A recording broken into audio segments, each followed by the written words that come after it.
The Senate will come back to order.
Senator from the 39th.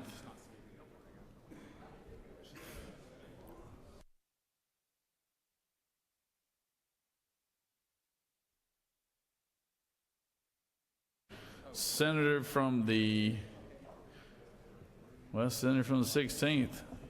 Calling you right now. Senator from the 41st, would you like to take a shot at it? I've gone through 3 different senators that aren't in the room yet. Would you like? We.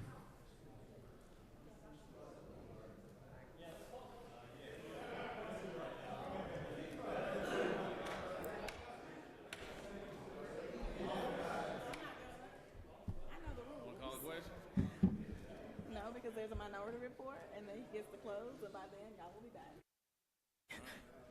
So I know the rules. I am not, Senator Halpern. She is, okay. You just talking a little bit? I'm going to talk for a little bit. That's okay? Yeah. Are you ready? Yeah, ready to go. Thank you, Mr. President, and thank you, ladies and gentlemen, for coming back for a nice break. I want to begin by repeating back some words from the senator from the 19th that he opened his comments with. I'm going to change them just slightly so that it's actually from him instead of me, because I don't want the film to be clipped with me saying these words, right? So when the senator from the 19th talked about the data center tax credits, he started out by saying that, you know, we used to think that they were going to cost X amount of dollars. And then he says, turns out he lied to you. He was wrong. Tax credits ended up costing hundreds of millions of dollars more than he had ever anticipated. Turns out he lied to you. He was wrong. Now, I'm a preacher, so I can't constantly refer to someone as lying without really knowing their intentions, but I can talk about the possibility that the senator from the 19th and others who intend to vote for this bill might just be wrong. The numbers don't quite add up for us, and one of the reasons why I know they don't add up is because there was a special committee that studied this issue, and they issued a report. And in the report, authored and signed by the senator from the 19th and those who voted for that report on the committee. To be clear, it was not a bipartisan effort in terms of reporting out and actually approving it. But for those who signed that report, the report says that if we are to increase the standard deduction to $50K and $100K, that will cost us $6 billion with a B. His own report says that the whole created in our budget will cost $6 billion. I can cite the page number if you would like. And yet, when he stood up in the well and talked about this bill, the senator outlined revenue sources that only add up to $3 billion. Friends, I would posit today that he is wrong. I would argue today that the math just doesn't quite math up. If it costs $6 billion, but you can only provide me with $3 billion in revenue sources, there is a hole, and we have not done our constitutional duty of balancing the budget. He's wrong, my friends. And then there's this other piece the senator has talked about, and many of you all have come to the well and talked about how great it would be for us to put $5,000 back into the hands of Georgians if we did this cut. But let's talk about who gets that $5,000. You see, it's not the average Georgian family who makes between $60,000 and $70,000. They can't get the whole $100K deduction. The average family who only makes $60,000 to $70,000, how much do they get back in their pockets based on the real math? They get about $1,300 a year. If you divide that across 24 pay periods to use the same logic that we heard from this well, that ends up being about $50 a paycheck. And I'll tell you, when I go down to my local grocery store with my constituents, $50 barely covers 4 days worth of groceries for a family. He was wrong when he suggested that we are putting $5,000 back in the pockets of Georgians. This bill does not do that. It puts $5,000 back in the hands of those who have a lot of money. Those who make more than six figures, sure, they get $5,000 back. In fact, you want to talk about some real numbers? Those who make in the top 1%, they get $20,000 back in their pockets. That's what the numbers really tell us. When he says that this is about working Georgians and making sure that middle-class Georgians are well cared for, he's wrong. This does not add real money to Georgians' pockets. If we really wanted to put money back in the pockets of hardworking Georgians, we would have passed an EITC, an earned income tax credit, a long time ago that was refundable and that would have put real dollars back in families' pockets. If we really wanted to actually help working families, we would increase our child tax credit and make it refundable so that families can get real dollars back to them that can help offset the rising costs. You see, my friends, I listen to my constituents. And my constituents complain about a whole lot of things. But I'll tell you, one of the things they don't complain about is actually not income tax. Because my constituents often don't make enough money to have to pay very much in income tax. Remember, Georgians, the senator from the 19th gave us a great tutorial just last year about how income taxes work. And if you don't make much money, your tax liability in the state of Georgia, it's very low. So when my constituents call me, my constituents who are struggling to pay for groceries or who are overwhelmed by child care costs, when my constituents call me because they can't afford $100 to replace a tire that was blown, they're complaining about those things. True affordability, the cost of groceries, they're complaining about the fact that rent has increased by 60% over the decade. We've seen a whole lot of ads and things about how great this is, and there was even someone who posited that if we were to pass this bill, we are providing a 5% raise to Georgians. Well, let me be clear. First of all, that's only to some Georgians, and it's typically Georgians who make over six figures. But secondly, a 5% raise in the face of 60% increase in rent is just a spit in the face. To give someone a 5% raise in the face of grocery prices that are well beyond that inflation rate, it's just a few pennies. It's just to try to appease the masses while all the meanwhile making sure that we give more and more money, allowing more and more people with real money to keep that money in their pockets. This bill, my colleagues have said it before, it's a scam. It's a scam that tells you, those of you who are watching this, that, oh, look, you won't have to pay income taxes. While meanwhile, it's actually saying to their friends who make six figures and more, you won't have to pay income taxes. If we want to make a real difference in this state, We want to make sure that families are able to pay for 6 months worth of groceries. We need to give them a refundable child tax credit that is real money, that puts money in their pockets more than the little $250 that we currently give. If we want to make a real difference, it's about a progressive tax rate. Here's what my constituents tell me where I'm from, and I know I'm from a different place than a lot of you all, but in DeKalb County, my constituents tell me that what they really wish when it comes to taxes, they wish that we would make the people who are really rich pay their fair share. That's what they tell me. They say, why do the wealthy just get by and not have to pay their fair share? Why are corporations being treated like people and paying so little? Why can't you just tax the rich? That's what my constituents are asking for. They're asking for the upside down pyramid of how taxes work, where those who make the most pay the least and those who make the less pay the most. They're asking for that to be flipped upside down and to make sure that those who are wealthiest pay their fair share and that those who have the least contribute only what they can. And then that when we actually do this, that we also make sure we balance our budget without destroying the very agencies that provide safety nets for those who can't even begin to pay income tax. You know what this bill does nothing for? It does absolutely nothing for the people who are sleeping under bridges that we drive by every day. This bill does absolutely nothing for those folks. This bill does absolutely nothing for the family that can't even find a job that will meet the $50,000 standard deduction. Do you know how many working moms right now today are working 40, 60, 70 hours a week and still can't reach the $50K to realize this alleged supposed gift that we're providing? Senator from the 2nd said it already. We need to increase wages if we want to actually help working Georgians. We need to make it so that people can make $50,000 or $100,000 so that the standard deduction means something to them if that's the move we're trying to make. At the end of the day, here's what I know.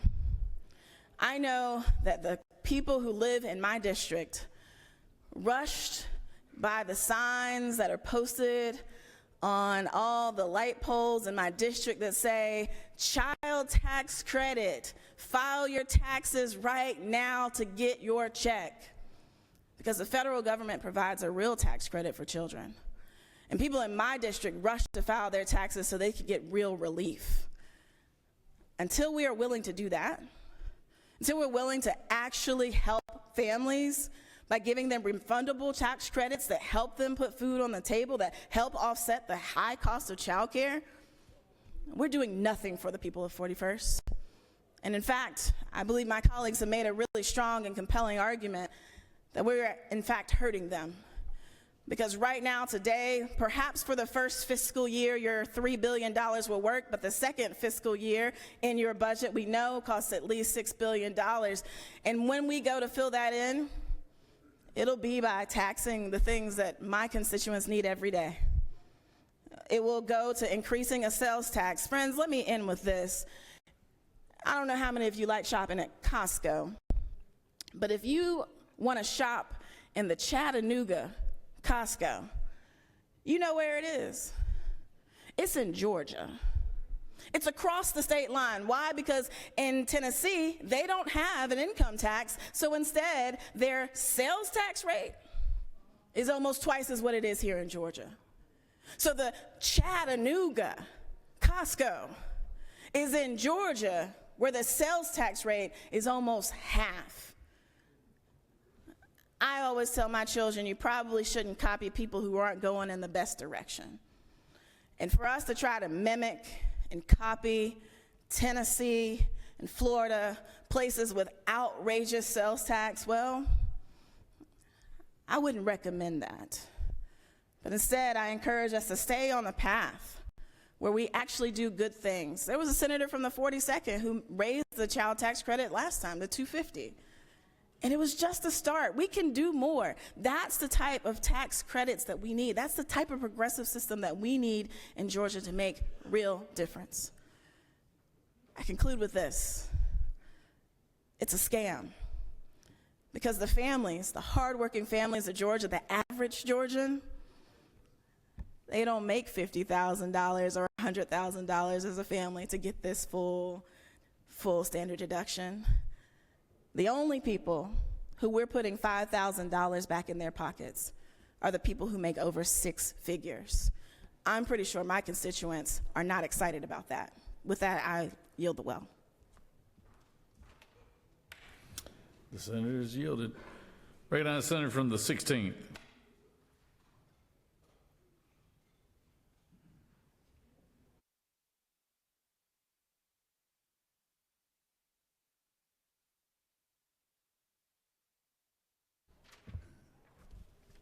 Thank you, Mr. President. I appreciate it. I am very surprised. We're giving the people back the money that belongs to them. I think sometimes we have this idea that it belongs to us, but it belongs to them. And we take a lot of their money. You know, it's funny, years ago we had taxed enough already. We had the Tea Parties out because they had been taxed in a lot of different ways. There's no such thing as public money. It all belongs to the citizens. And we are the stewards of that money. And I want to thank the senator from the 19th for bringing forth this bill, because guess what this is? It's a start. It's a start to return the money to the people. You know, inflation is the most universal tax of all, and we are experiencing inflation. A lot of that is government spending money they don't have and what it does. But here's what I want to give you. This is just the state income tax we're talking about. That's all we're talking about. I have $1 here, and if you're a self-employed person, here's where, let's start with the whole thing. Let's talk about tax, not just one tax, but the many taxes, because we're just taking a piece and giving back to those that are $50,000 and under. We're giving back what belongs to them, and then those that are married, $100. But if you're working for yourself, you take this dollar, and you know what? You pay 7.65. If you're an employee, you never see that, because that's the Social Security part that goes, your employer is required to take out of his money, out of his pocket, and put it on your behalf for Social Security. Then you get to put another 7.65 in on your behalf. So we're already at over, what, 15%? That's what I count right there. So then we're talking about, Georgia right now is 5.19.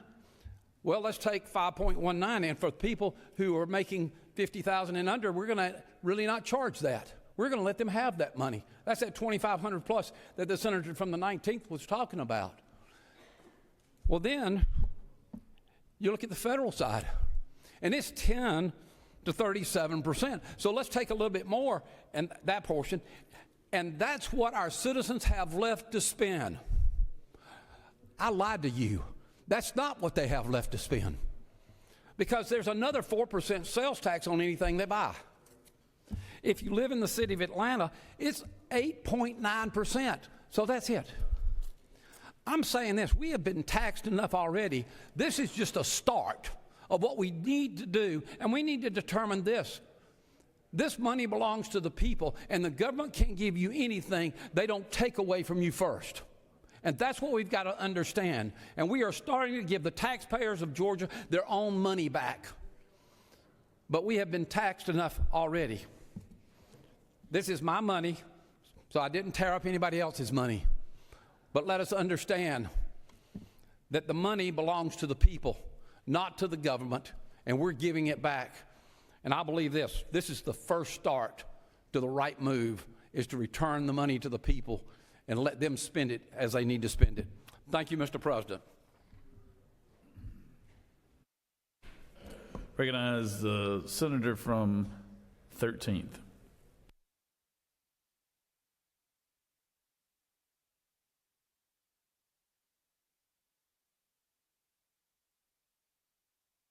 Recognize the senator from the 20th. These guys, if they want to talk, they better get back in the chamber.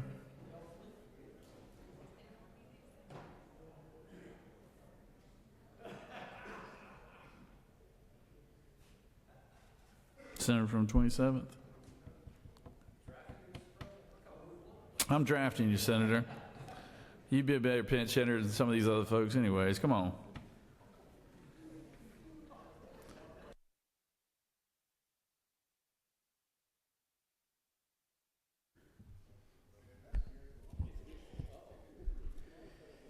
The year was 1913.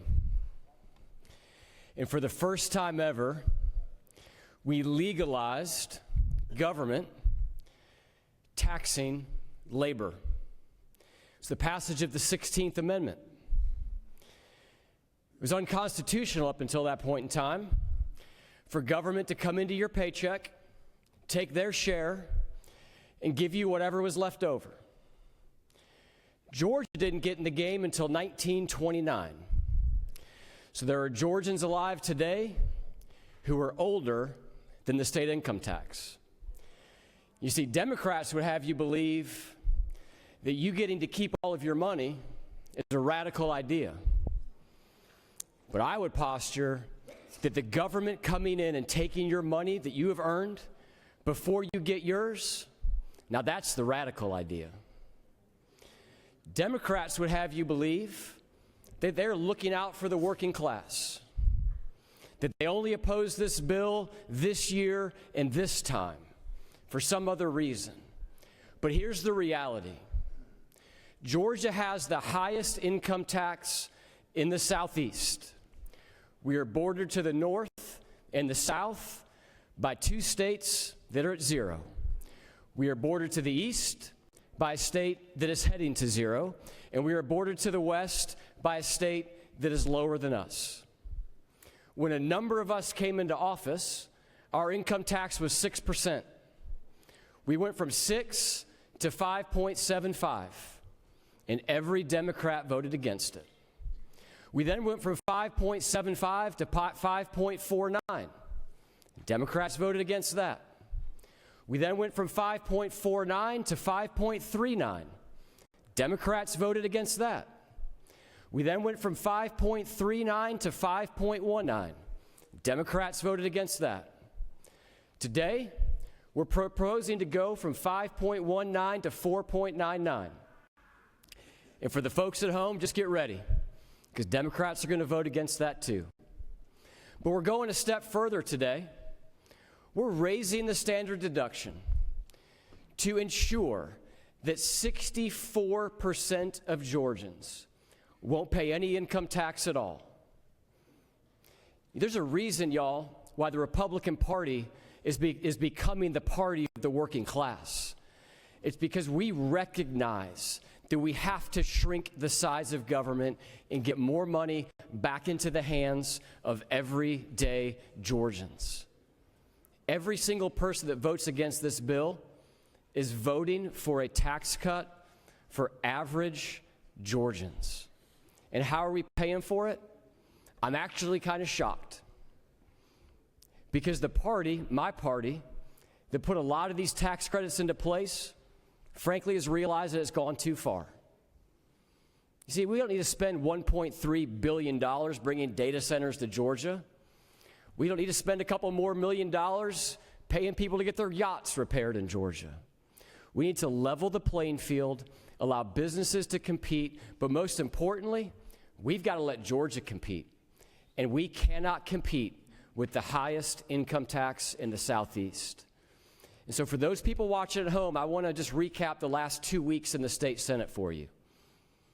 Democrats voted against a Republican measure to cap the annual increase on your property taxes. For those of you that have had double-digit property tax increases over the last 5 years, Democrats want it to continue. Republicans said we're going to force government to live within its means and only allow them to tax you year over year by an increase that's equal to the amount of inflation. And this year, we're saying we're starting the process to end government from coming into your paycheck and taking their share before you ever get a penny of it. It's un-American. It should still be unconstitutional. And with that, Mr. President, I yield the will. Bring it on the Senator from 13th.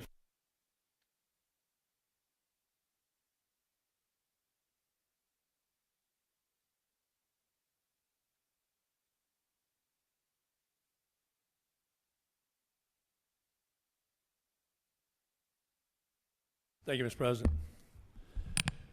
Colleagues, it seems like we're always divided. I mean, we're always divided when it comes down to the real issues and things like that. And we always have our issues and how we're going to deal with them and why we can't vote for this, why we can't vote with that. Are we helping this group? Are we not helping this group? Are we taking from this group? We're not taking from that group, whatever we're talking about. It's always about the division in it here. And what it boils down to is this right here. It's trust. This committee that I was not on met at least a half a dozen times.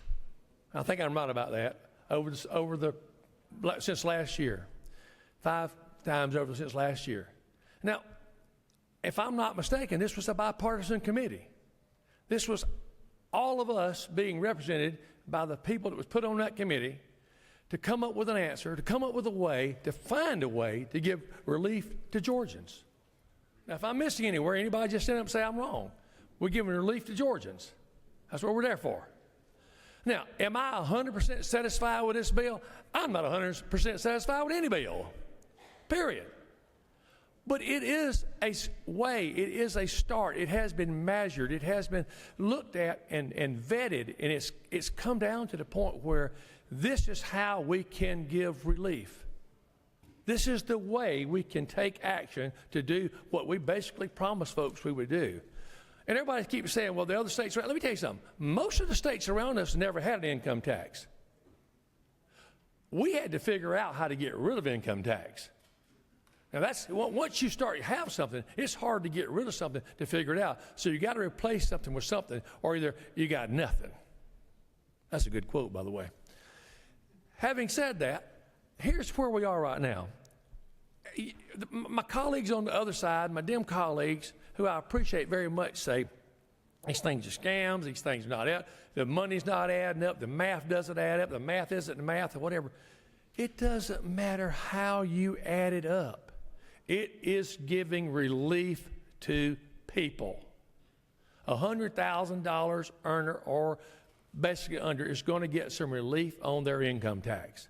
Now, if I'm wrong, tell me I'm wrong. They're going to get relief. Okay? I know a ton of people in my district, and I live in South Georgia, folks. They don't make these horrendous salaries that people make up here in the donut. I would venture to say that probably 70% of my people in South Georgia will be tickled to death, and they make anywhere from $50,000, $60,000 a year. And yes, it's hard for them to pay rent. It's hard for them to pay child's care. It's hard for them to, put food, good quality food on the table and buy gas and oil to go. When they add it all up, they can't even take a vacation with their family. There's nothing left over. $3,000, $4,000, $5,000 will make a difference in their life. It will make a difference in their life. If the appropriations chairman stood up here and said, I'm going to give every one of y'all $1 million that y'all can go do what you want to with it, I do believe we'd have issues with it. Some of us say that ain't enough. Some would say that that's too much. And some would say, well, where are you going to take it from to give it to me, and how are you going to replace it? Now, we're talking facetious here and a little bit outlandish, but the point is, we are talking about money. We're talking about money to put back in people's hands that need it. I would appreciate it. I know every one of you all sitting here, if fall in that category, would appreciate it. So here's the deal, and I'm going to spell it out to you in my little simple terms. If this bill fails, what we're saying is we're not really willing to give the people of Georgia income tax relief. Because I'll tell you why I said that. Because we're not going to have another chance at it. It'll be years before a bill would come back before us. It'll be years before we can figure out how to make this happen again. And a lot of people say, well, when the place flips and it goes, minority now controls the majority, that may be the time to do it. Well, I hope that'll be a little time down the road. But the point is, that's not what we're here for. We're here to do it now. Today is what we're here for. We have to stand up and take the hard vote. We have to stand up and say, we're willing to make the cuts. We're willing to make the sacrifices it takes to put money, guys, not Democrat money, not Republican money, money back in the hands of our fellow Georgia citizens. And a start is income tax relief. And that would put us on par with other cities around us. I'm not going to get into numbers. I've already heard the numbers here. that will get into the numbers, but the reality of it is that puts us back on a level playing field that we can all go out together and say, hey, now that part of the competition is over. We're there. We're done. I ask you to support the bill, even though you may have heartburn with it, because it is a start. Will we get it back? Will there be some changes between now and then? Most assuredly so. The point is, it's what we're all here for. It's what that committee came up with. It's what our peers sat down and worked through all summer to give us what we have here. That's why I'm supporting the bill. That's why I ask you all to support the bill. Mr. President, thank you. I yield the well.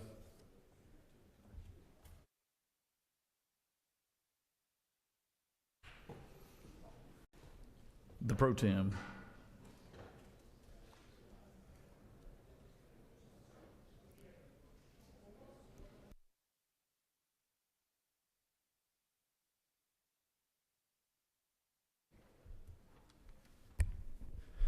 Thank you, Mr. President.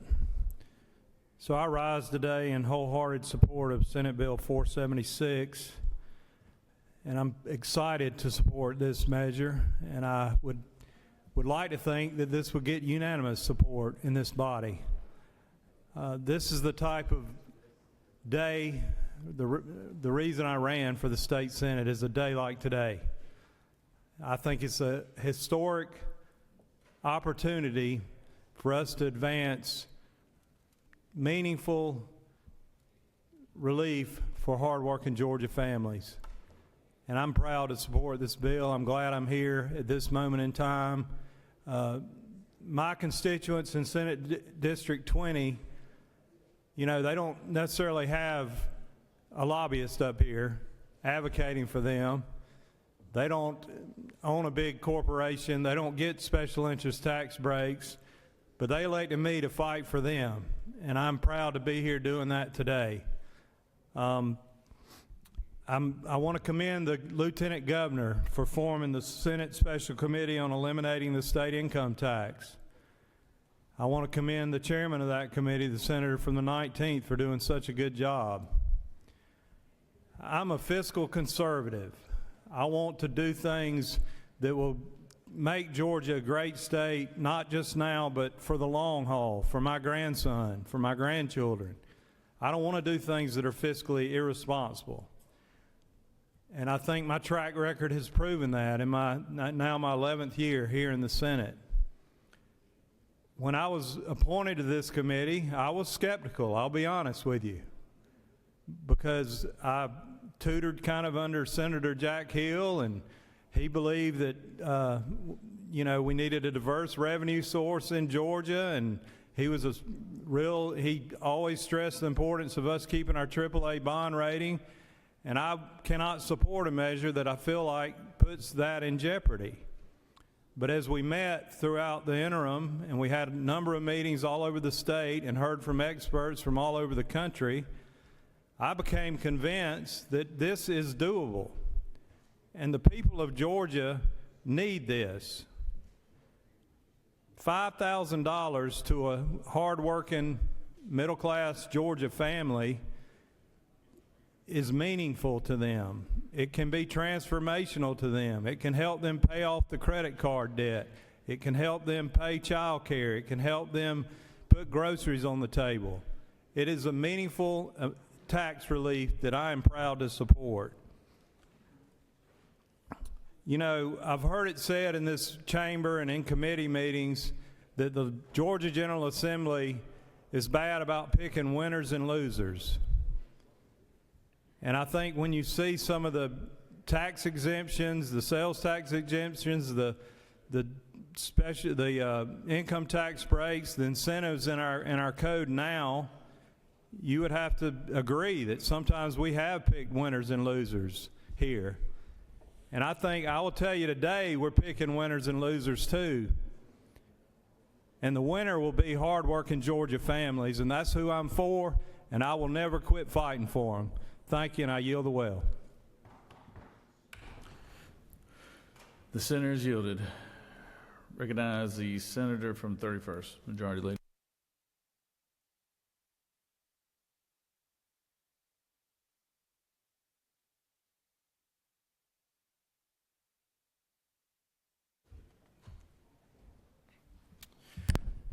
Thank you, Mr. President.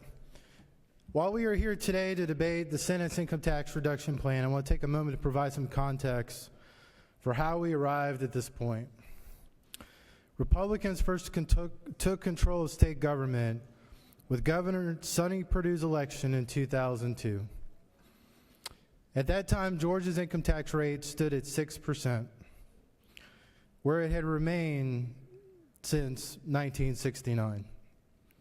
For more than 3 decades, Democrats controlled state government and had ample opportunity to lower that rate, and they did not.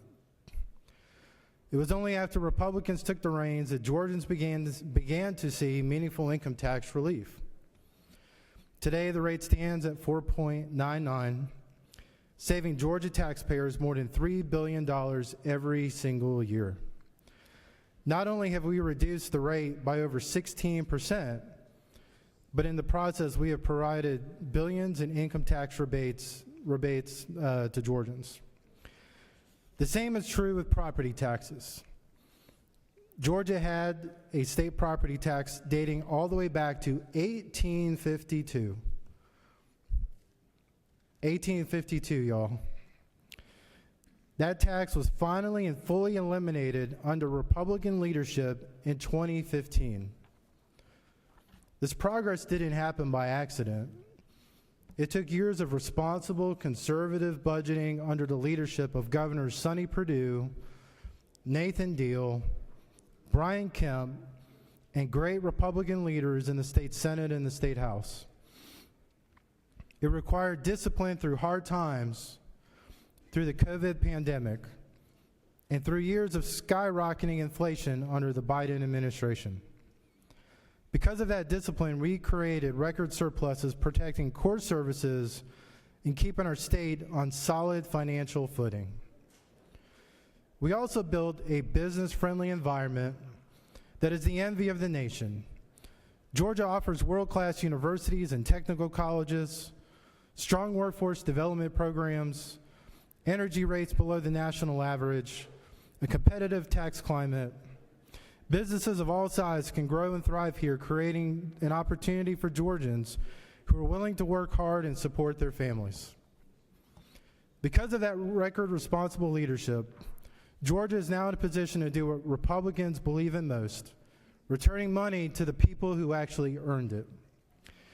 Over the past 2 months, there has been talk about the House and the Senate, quote unquote, fighting over various property tax and income tax proposals. And that's true. We are debating intentionally and thoughtfully the best way to deliver permanent tax relief to hardworking Georgians. And we are doing so because, as Republicans, this is the most important issue we can take on. While Democrats in this chamber are voting for subsidized taxpayer-funded surgeries for transgender inmates, we are working for hard-working families. Families trying to put food on the table and pay their bills and build a better future for their children. As I've said before, and others have said before, taxation represents a fundamental transfer of decision-making power from individuals to bureaucrats. When government can claim an unlimited share of your income through taxation, you are never free. You are a subject of the government and not a citizen. To our viewers watching this at home, what we see today is leadership. That is responsible government. And Republicans will continue to lead the fight to ensure Georgia's taxpayers always come first. Democrats will vote against affordability today. They will vote against you, the citizens, being able to have more money in your pocket for child care, school supplies, an oil change, pay your energy bill, pay your insurance bill. Democrats will vote against Georgians from having other necessities, like a MARTA bus card, groceries, rent, and other expenses. Republicans are focused on a government committed to doing more with less. We believe that Georgia families, not government bureaucrats, are best positioned to decide how to spend their money. Thank you, Mr. President. Yield the well.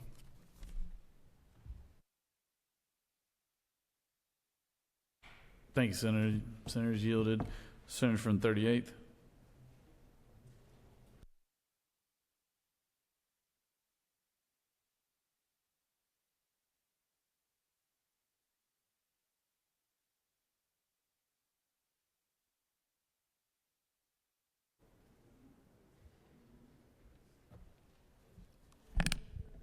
Thank you, Mr. President. Colleagues, today I rise on behalf of working class families sitting at the kitchen table across Georgia. The parents trying to stretch a paycheck, the seniors choosing between groceries and prescriptions, and the young families wondering how they will afford child care next month. So let me begin with something important. My Republican colleagues are right. People are hurting. Costs are up, housing is expensive, and healthcare premiums. Healthcare premiums are rising, and Georgians want relief. One thing you failed to mention, many folks have failed to mention, is that healthcare premiums are rising, but this chamber, the majority party, decides to do nothing about that. But at the end of the day, we agree on the problem. And I want to share one other problem that exists. All of us in the state of Georgia and across this country are paying $1,000 more per year on everyday costs. That was failed to be mentioned yet again by the majority party because of their president's tariffs. They don't speak out against that. So this bill is not relief. It is actually a tax shift with an F, dressed up as a tax cut. When you look beyond the headline, the numbers tell a very different story. Independent analysis shows that shifting away from income tax forces Georgia to rely more on sales tax, the most regressive form of taxation that exists, placing a larger burden on working and middle-class families while giving the biggest benefits to those at the top. You cannot remove billions from our revenue without serious consequences. The senator for the 19th had a beautiful presentation. Also had drama in it, ripped some paper apart. So it sounded great today, but this is the thing. It's going to cost you, the fireman, the store clerk that he referenced. You're going to have to pay for it tomorrow. And here is what those consequences will look like for everyday Georgians. Experts estimate that replacing income tax revenue will require dramatically raising our sales taxes, potentially pushing combined state and local rates to around 15% or more. That means higher costs every time a family checks out at the register. Right now, if a parent spends $100 on back-to-school clothes, they pay about $107 with today's tax rates. But under this kind of plan, at some point, those purchases are going to cost $115 or more. That's not a tax cut. That's another burden that families are going to have to pay. Let's think about a working family that is going to fill up twice a week. Every time they stop at the gas station for snacks for the kids to, sometimes buy basic necessities. All those things are going to cost more. Over a year, families could pay hundreds more just running everyday errands, eating up whatever small income tax savings they were promised. A $200 school supply run today will cost about $214. Under a much higher tax rate, that total jumps to about $230. For households with multiple children, that difference adds up, especially when families are already stretched thin. Imagine your refrigerator goes out, $1,200 today. It breaks down, but tomorrow you will have to pay about $1,380, nearly another car payment just in taxes. So let's be honest about the truth. You might save a few $100s once a year on paper from an income tax reduction, but you'll pay $8, $10, or $12 more every single time you swipe your card. That is not relief. That is shifting the burden onto the middle class. And while families pay more at the register, those proposals creates a massive hole in our budget, threatening the very programs that keeps our community strong and keeps this state going. The child tax credit that helps parents make ends meet, affordable housing initiatives, child care assistance that keeps parents in the workforce, workforce development programs that helped make Georgia the Hollywood of the South. While the argument may be, hey, it's not in this bill, we're good today, I assure you these cuts will be coming. We will have to answer for this tomorrow. Income taxes fund the majority of these investments, and without them, we are not changing a tax policy. We are actually changing the kind of state that Georgia is. Studies have already shown that lower and middle class income Georgians pay a higher share of their income in taxes than the wealthiest households. Doubling down on sales tax only makes that imbalance worse. So I ask this chamber, how does raising taxes at the checkout line actually help working families? How does cutting revenue for schools and health care lower the cost of living? How does shifting billions in responsibility from the wealthiest Georgians to folks struggling day to day make our economy stronger? Because nothing in this bill lowers rent, nothing lowers grocery prices, nothing reduces child care costs or prescription drugs. It simply changes who pays. Colleagues, Georgians deserve relief, not a plan that sounds good in the press, but leaves families paying more every single day. So I would argue that we should slow down, show the math, let us protect the programs that keep families stable, and until we do that, I cannot in good conscience support Senate Bill 476. So today, I must vote no, and I encourage my colleagues to do the same. Mr. President, I yield the will. Senator's yielded. Recognize the senator from the 22nd.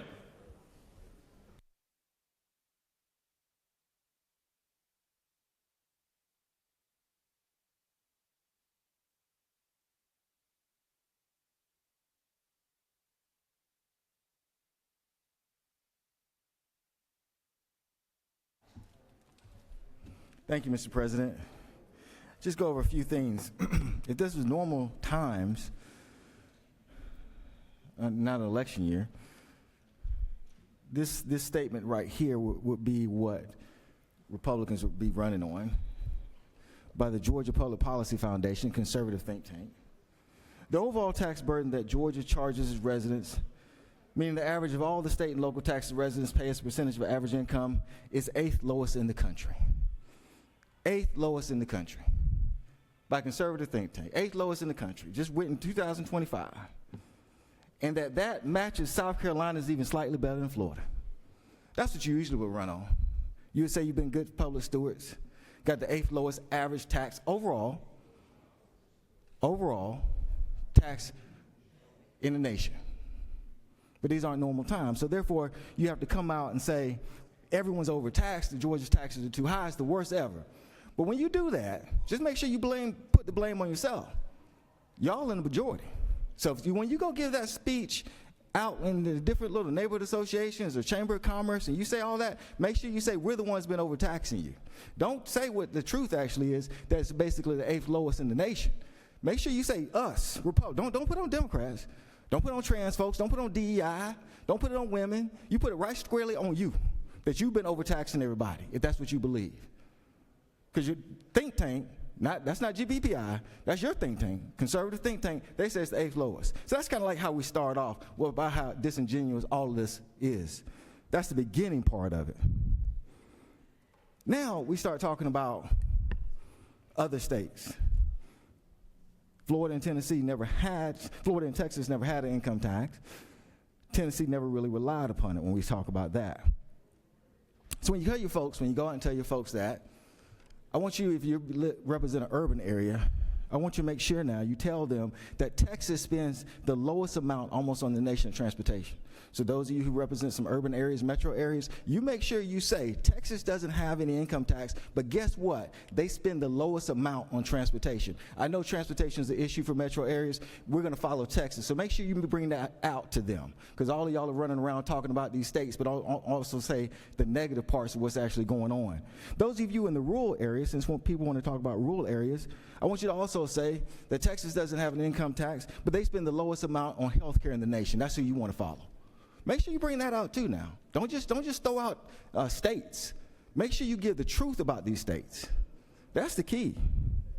Now, when you start this song and dance about being competitive with these other states, now make sure you remind them, tell your constituents now that our incomes are actually higher than theirs. Make sure you tell your constituents that now. When you go out and you give this song and, oh my God, we can't compete with Florida and Texas and Tennessee and no other state in the union, you just make sure you tell them our income's actually higher than theirs. So make sure you give the full picture when you're actually talking about these things. And then if you keep insisting that we can't be competitive, and we can't be competitive, we're not competitive, then once again, when you make that insistence, I want you to make the point that you've been in charge. So we're not competitive and we no good. That's your fault. That's not ours. That's on you. So I look forward to you making that statement, because y'all been talking about being number one state for business forever and ever and ever. So now you're going to say we're overtaxed and we're no good. Fine. Just make sure you say that's under your rule. That's under your purview.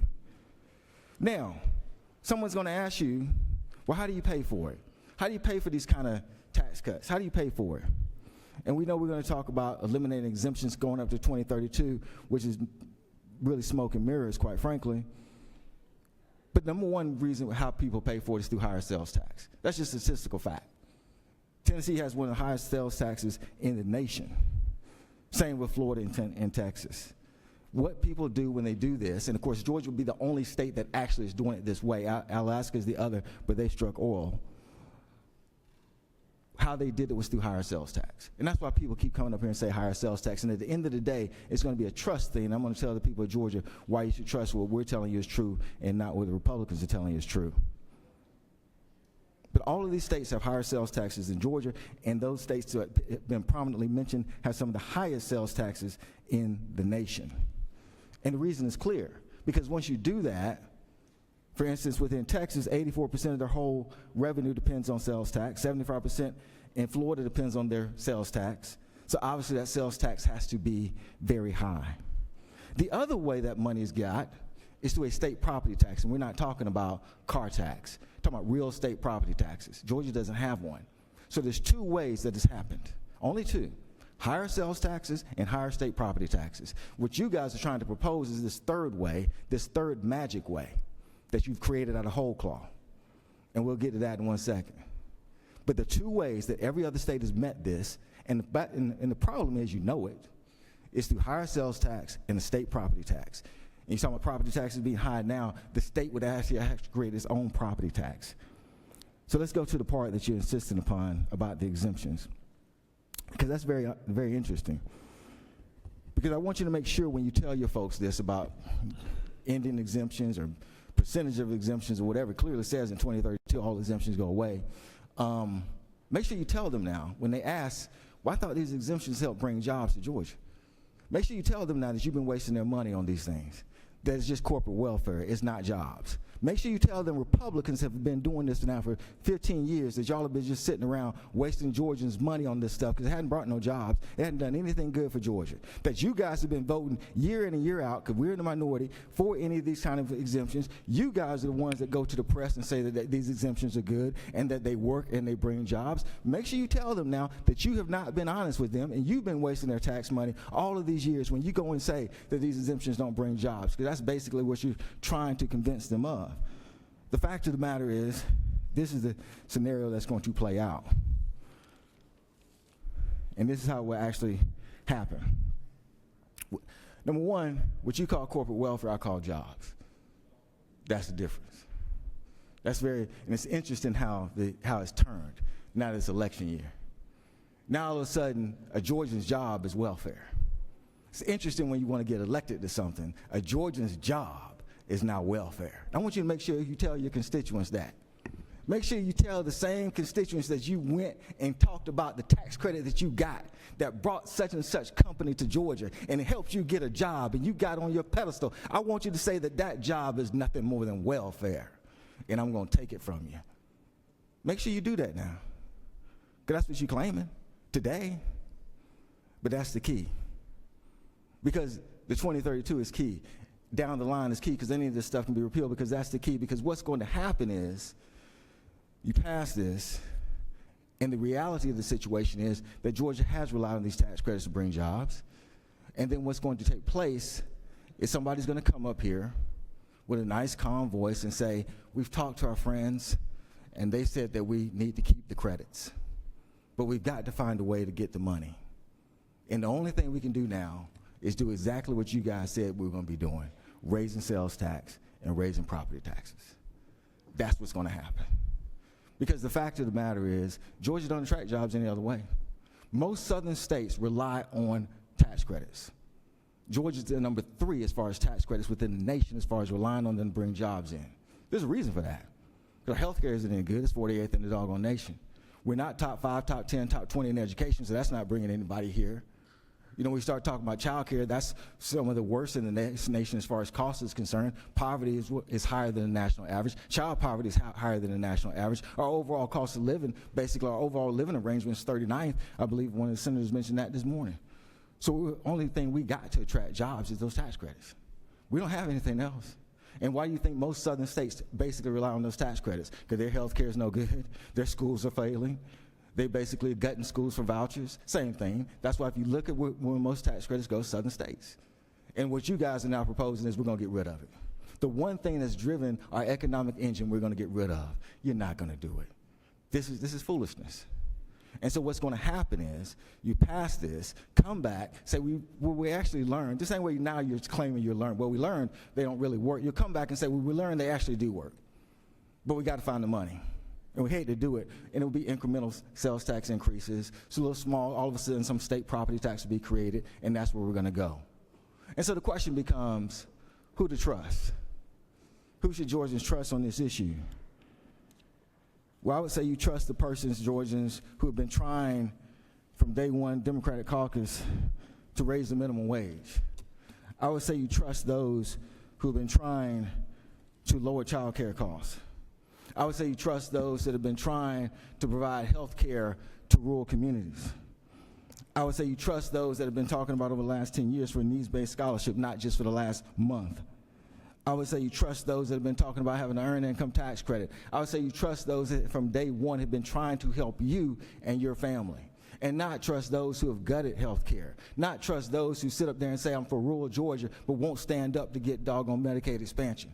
Not trust those who say I'm for rural Georgia, but the only tax credit that apparently this administration wants or this Republicans want is a new tax credit by the Trump administration, basically continue to gut public education. So a new tax credit will give vouchers, which most articles say will destroy public education in rural communities. So don't stand up talking about you for rural communities. Where are you when we having these fights? Where are you when you want to do minimum wage? Where are you when you want to do health care? Where are you when we try to do lower child care costs? So who you want to trust? The thing is clear. You can trust those who've already been on your side from day one, or you can trust those who already told you today early they lied to you. And with that, I yield the well. Senator's yielded. Recognize Senator from 46.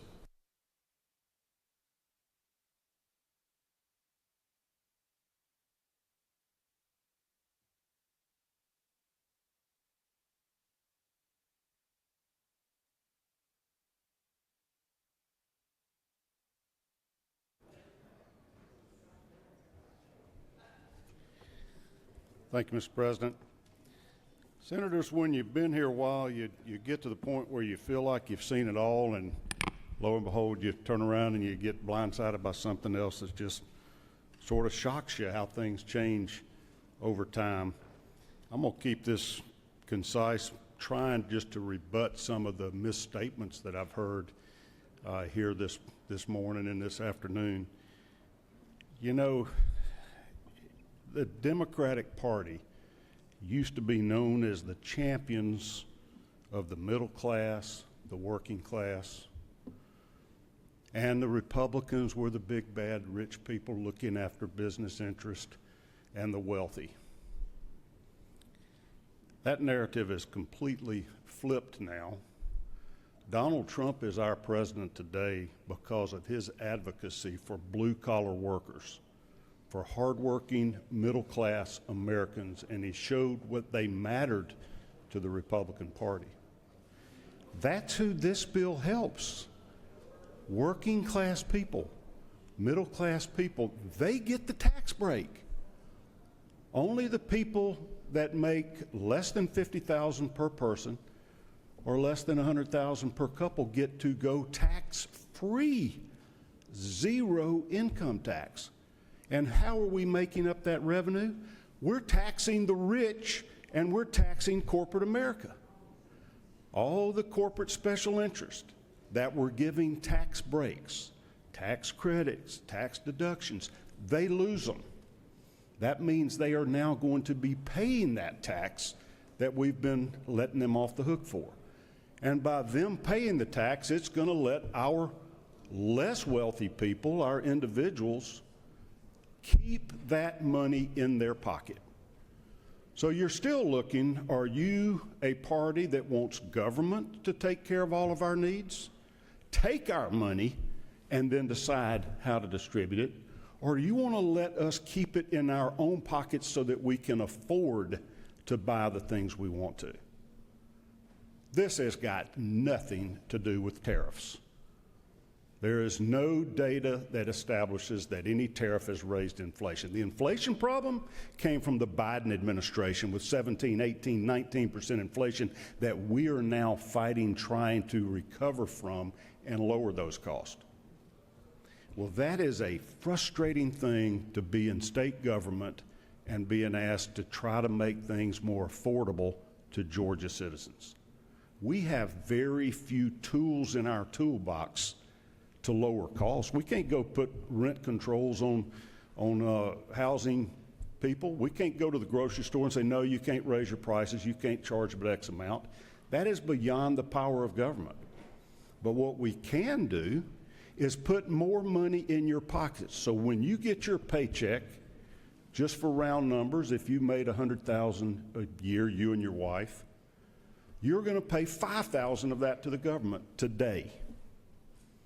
Tomorrow, once we pass this bill, you're going to pay zero of it to the government, and you're going to have $5,000 more in your paycheck to spend however you want. So that means you have more money, things are more affordable to you. All of this talk about this being a break for the rich is the exact opposite. This is a progressive tax plan. If you make more than $100,000, you're paying 5% on that money. Lower income people are paying less percentage tax than higher income people under this plan. All the talk about sales taxes. There is not one peep of a word in this bill about sales taxes. We are not raising sales taxes in this bill. We're taking the savings from taking away tax breaks that have been given to corporations and passing that savings on to hardworking Georgia families. You know, I was sitting there, I mean, this ought to be bipartisan. It helps all of our people, Democratic voters, Republican voters. And I feel sorry sometimes for the minority party because you have this knee-jerk reaction, we got to fight any Republican-sponsored bill. You don't have to. The senator from the 35th made an eloquent statement down here early on in the session. And he said, I'm here to do what's good for our people. I don't want to feel obligated to have to vote a party line. I'm going to look after my people. But we're giving him a chance today to do that. Giving all of you that chance. I wonder some days if a Republican-sponsored bill came out and said, well, here's what we want to do. Democrats don't have to pay income taxes, Republicans do. What arguments could y'all find to oppose it? I bet you could come up with something because I don't see any rational reason to object to this. Okay, what if we couldn't afford it? The bill shows how you afford it, but what if we misjudge? I'm going to tell you, the senator from the 19th has underestimated the amount of the tax credits and tax deductions. Every time we pass one, they end up costing us more than we thought. He has been extremely conservative. More than likely, we're going to generate more money from having closed those loopholes. That makes this easier. But what if we're wrong? What if we messed up here and we really can't afford it? We got $14 billion sitting in reserves where we have overtaxed our people for the last 5 or 6 years. That reserve has been going up almost $2 billion a year. We are charging our citizens more money than it costs to run this government to provide the services. If we miss this somehow by $1 billion, just take one of those billion out of reserve and now we still got $13 billion. Our revenue shortfall reserve is fully funded at over $5 billion, more than 15% of an annual budget. We have the flexibility to give our citizens a break, let them keep more money in their pocket so they can afford these things that have gotten so out of hand. We keep hearing different arguments. Sales taxes are coming, sales tax coming. These other states have sales taxes. We're getting our brains beat in competitively by Florida, Tennessee, and Texas. Look at all the businesses going to Austin, Texas, going there from California. Look at them going to Tennessee and Florida because it's zero income tax. The writing is on the wall because all of those people's employees want to live in a state where they're not taxed out of their income, or at least they're reasonably taxed. And this does, I kept reading the headlines in the paper, we're going to eliminate the income tax. This does not eliminate the income tax. It reduces it by 1 percentage point, to 4.99%. It just eliminates it for lower income earning families, the people that need the relief the most. How can you say no to this? The argument about transportation, oh, be careful, our roads are going to just fall apart if we don't do this. Look at Texas, they don't spend money on roads. No. Our roads are not funded by the income tax. We have a dedicated tax, our transportation taxes on motor fuel. The people that use the roads pay the tax, and that generates $2 billion a year to keep us one of the finest transportation systems in the country. This doesn't touch that income stream at all. It's still there. When you say that we are saying to those that make 6 figures or more, you won't have to pay income taxes, that is not a true statement. If you're making over 6 figures, over 100, you are going to pay income taxes. We're just going to trim it a slight amount for you. This is a fair program that's tilted towards those that need it the most. Those that earn the least get the most benefit from this plan. I'm proud to do that.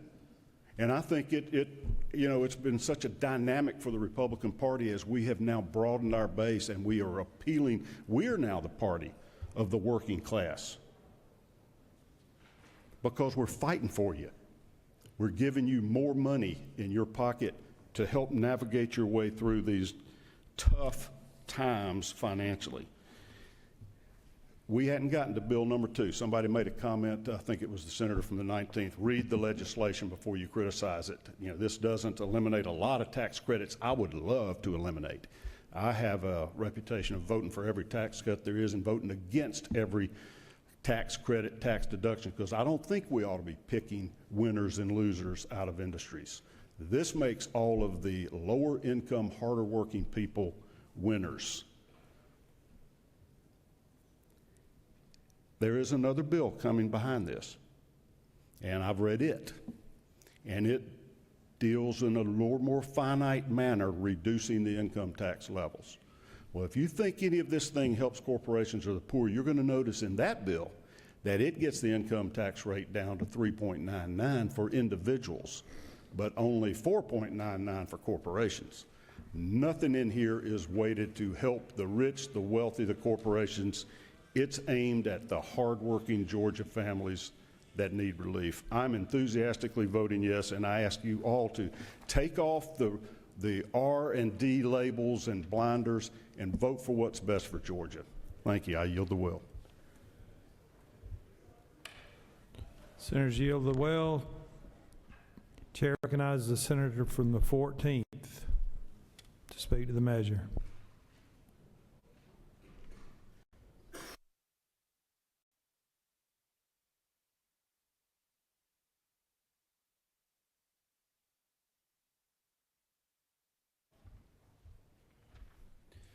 Thank you, Mr. President.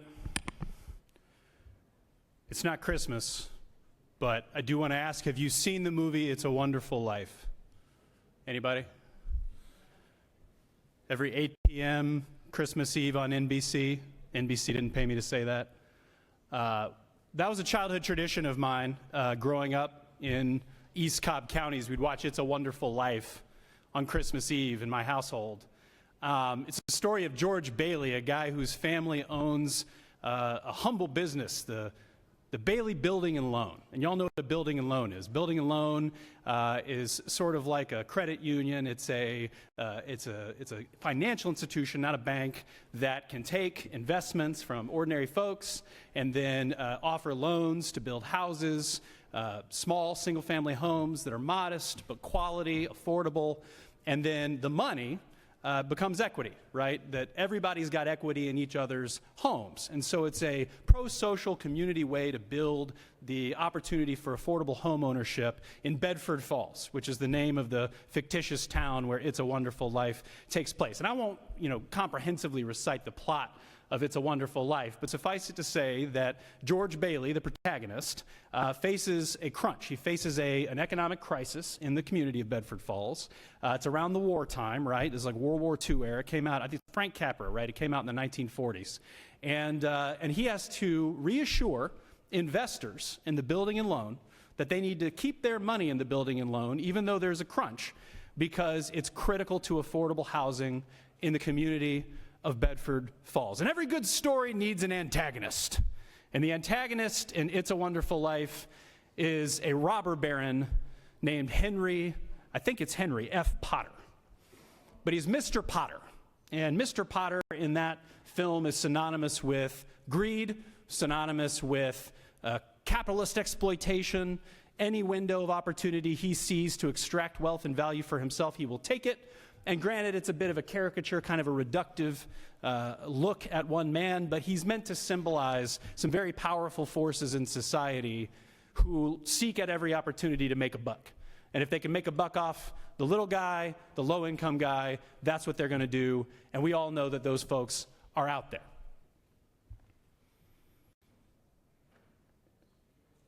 The author of this legislation is the leading fundraiser for the office of Lieutenant Governor of Georgia on the Republican side. He's got over $2 million in the bank.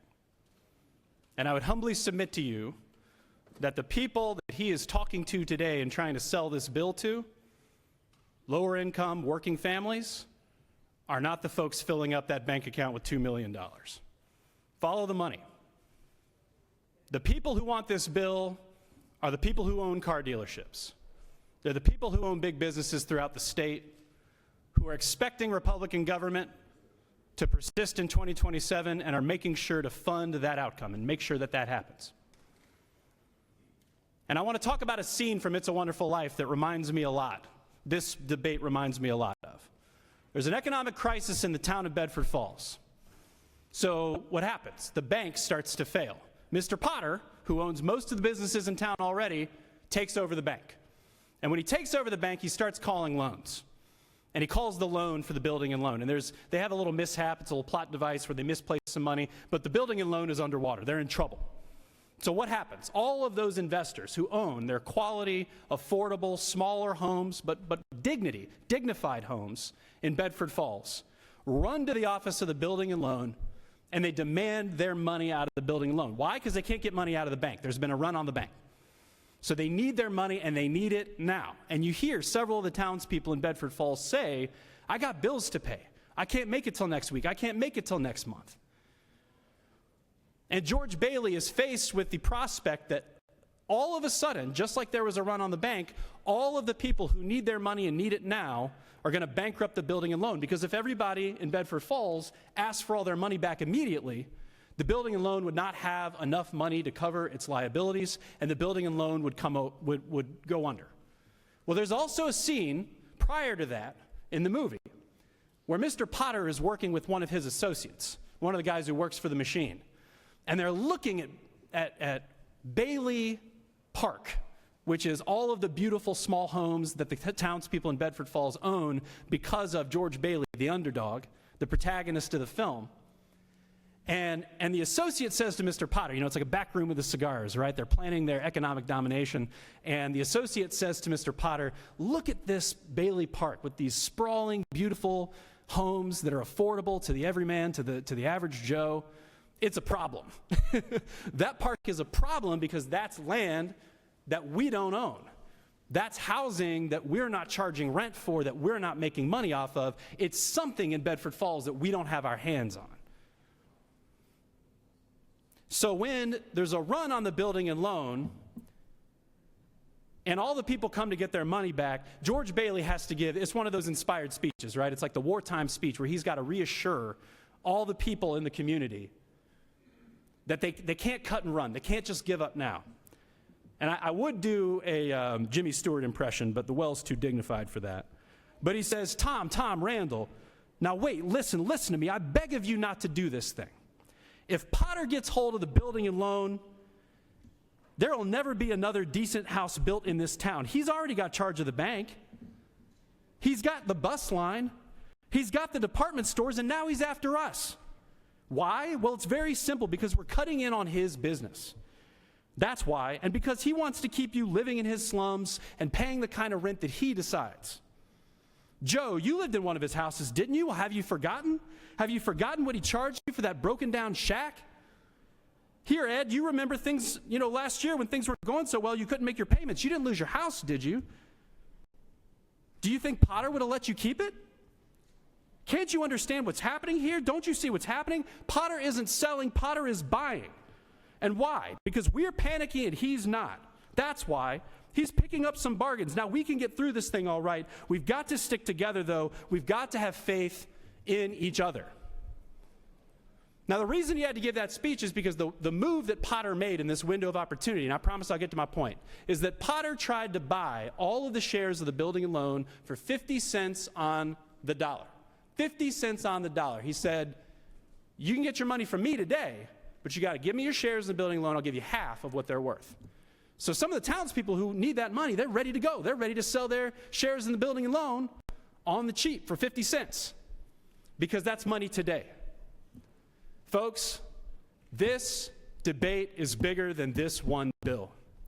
I actually think that the senator from the 19th is a talented politician. I think he's one of the most talented politicians in this building. And I think he's put together a compelling narrative package for the people of Georgia to run on this year in 2026. And that narrative is, we worry about affordability, we got an affordability crisis. Well, what's the fastest way I can give you your money back? Other than to slash the state income tax. And make no mistake, you hear a lot from the well today about, well, this bill doesn't have that. This bill doesn't say this bill doesn't say that. We've been looking at months of headlines that this chamber, the Senate Republican leadership, wants to eliminate the state income tax entirely. That's half the state budget. They want to get rid of it.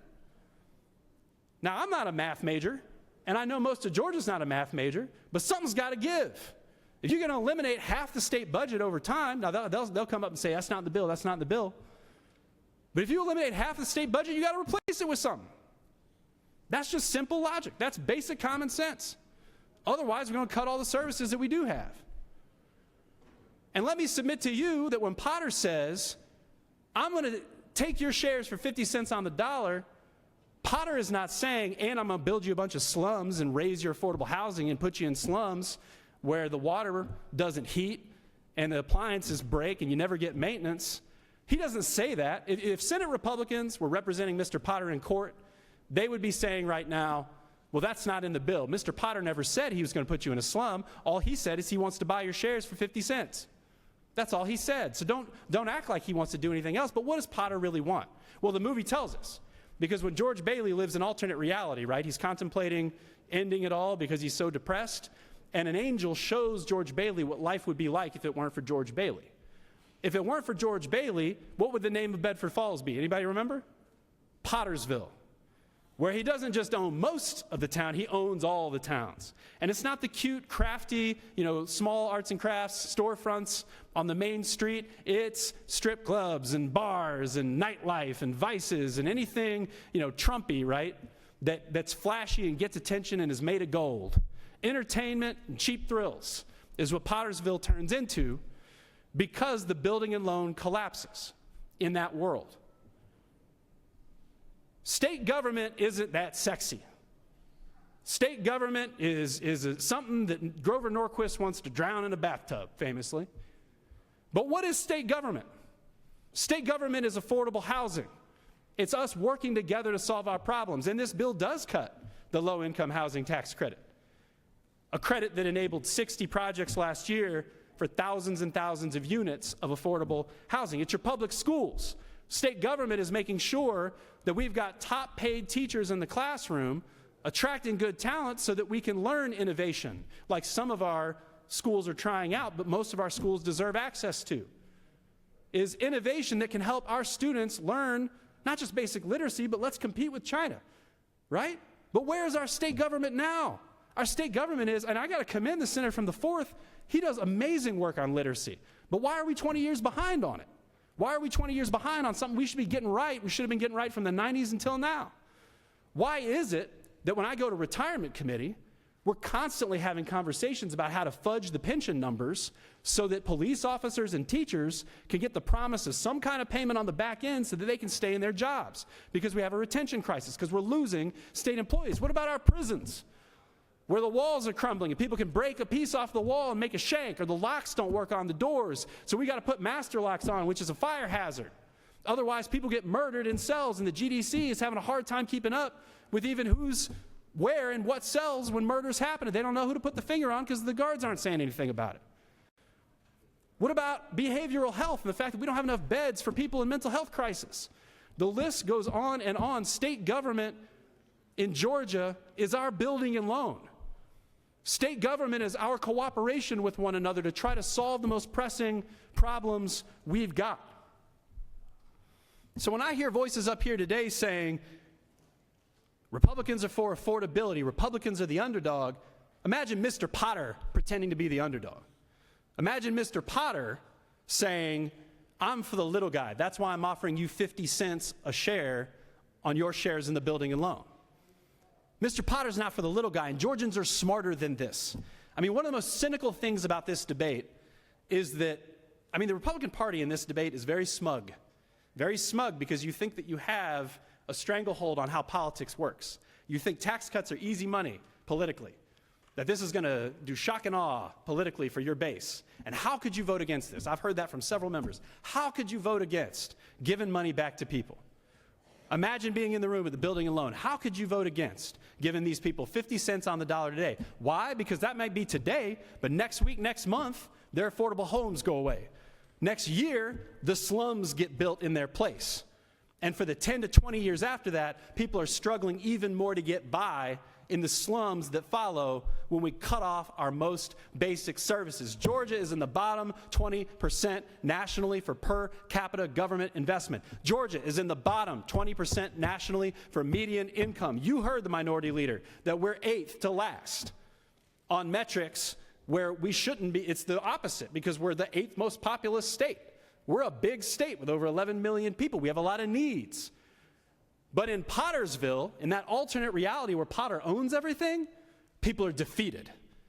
That's why Potter gets away with it, because what do the people in Pottersville believe about their lives? This is as good as it gets.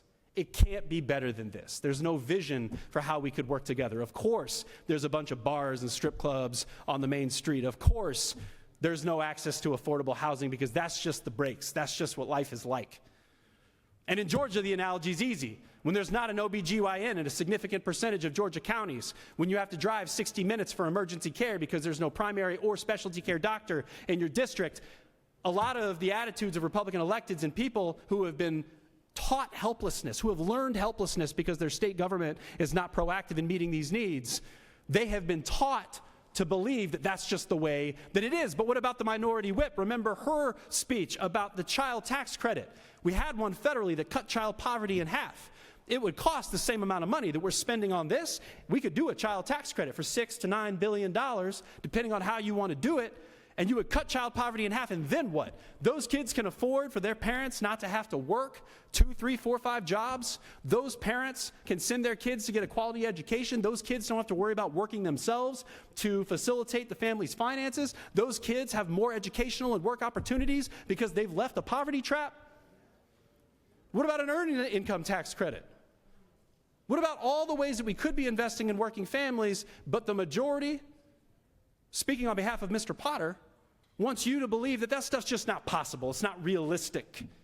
For $700 million, we could fund the entire enhanced subsidy program that we lost federally up to 400% of the poverty line. And all we have to do is raise premium taxes on insurance companies making profits in the billions with a B, and raise our cigarette tax just a little bit to the national average, and we'd be able to pay for those health care subsidies. But what are we doing? We're cutting the state budget by $6 to $9 billion. And it's a little too on the nose, the Potter analogy, folks, because Mr. Potter said, I'll give you 50 cents on the dollar, and the appropriations chairman is doing 50% of the math. He's saying this only costs $3 billion. Folks, he's just counting from July 1st to December 31st. That's how the fiscal year works. Georgians are smarter than that. They know that 6 months is half the year.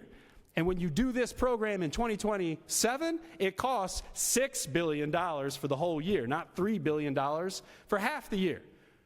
And then if you add in the tax rate cut that's coming in the other bill, that's another $3 billion, making the total cost $9 billion per year. Bailey Building Loan in Bedford Falls, that's the last thing that community has got. They're hanging on by a thread, and I humbly submit to you, colleagues, that so are we.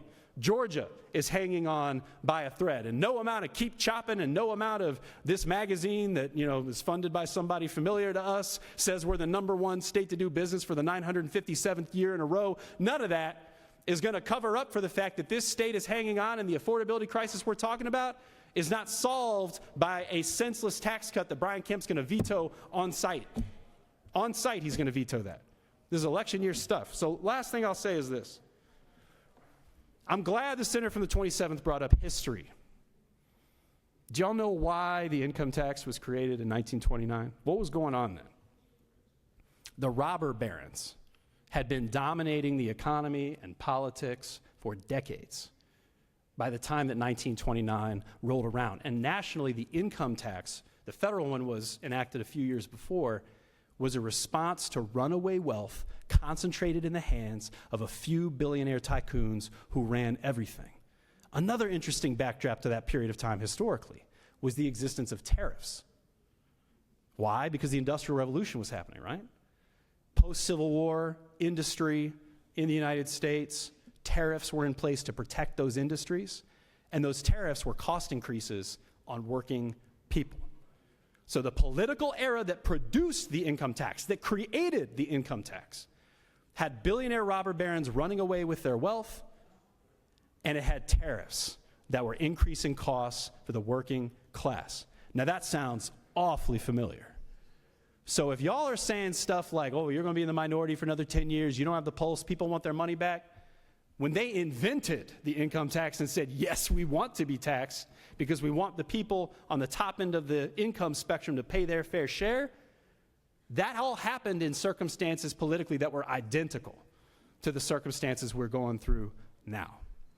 So it may be true that ever since Reagan, y'all have been riding your sports cars down the political main street with the windows down, talking about tax cuts as the answer to everything. That is not where the voters are, folks, because the voters are too smart for this play. The voters know that even if we vote no on this and we don't do this particular type of income tax slashing, they know you can tax the people who are the top earners. They know that we have the tools to go make the wealthy pay their fair share.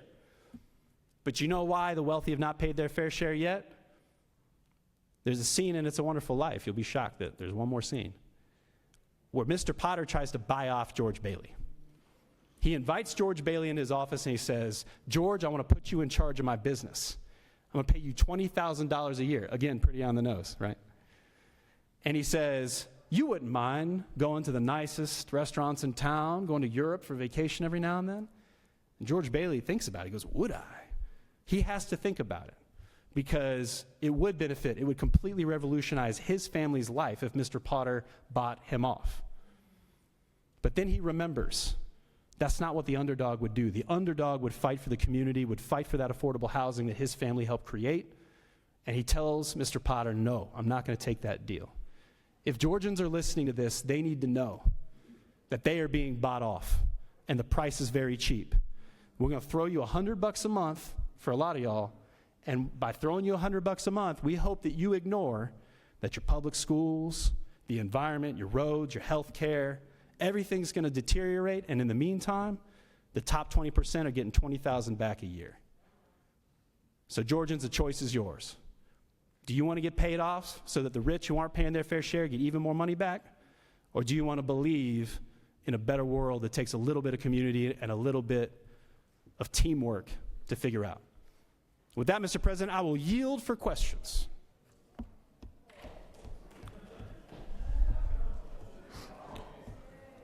Senator from the 8th, what purpose do you rise?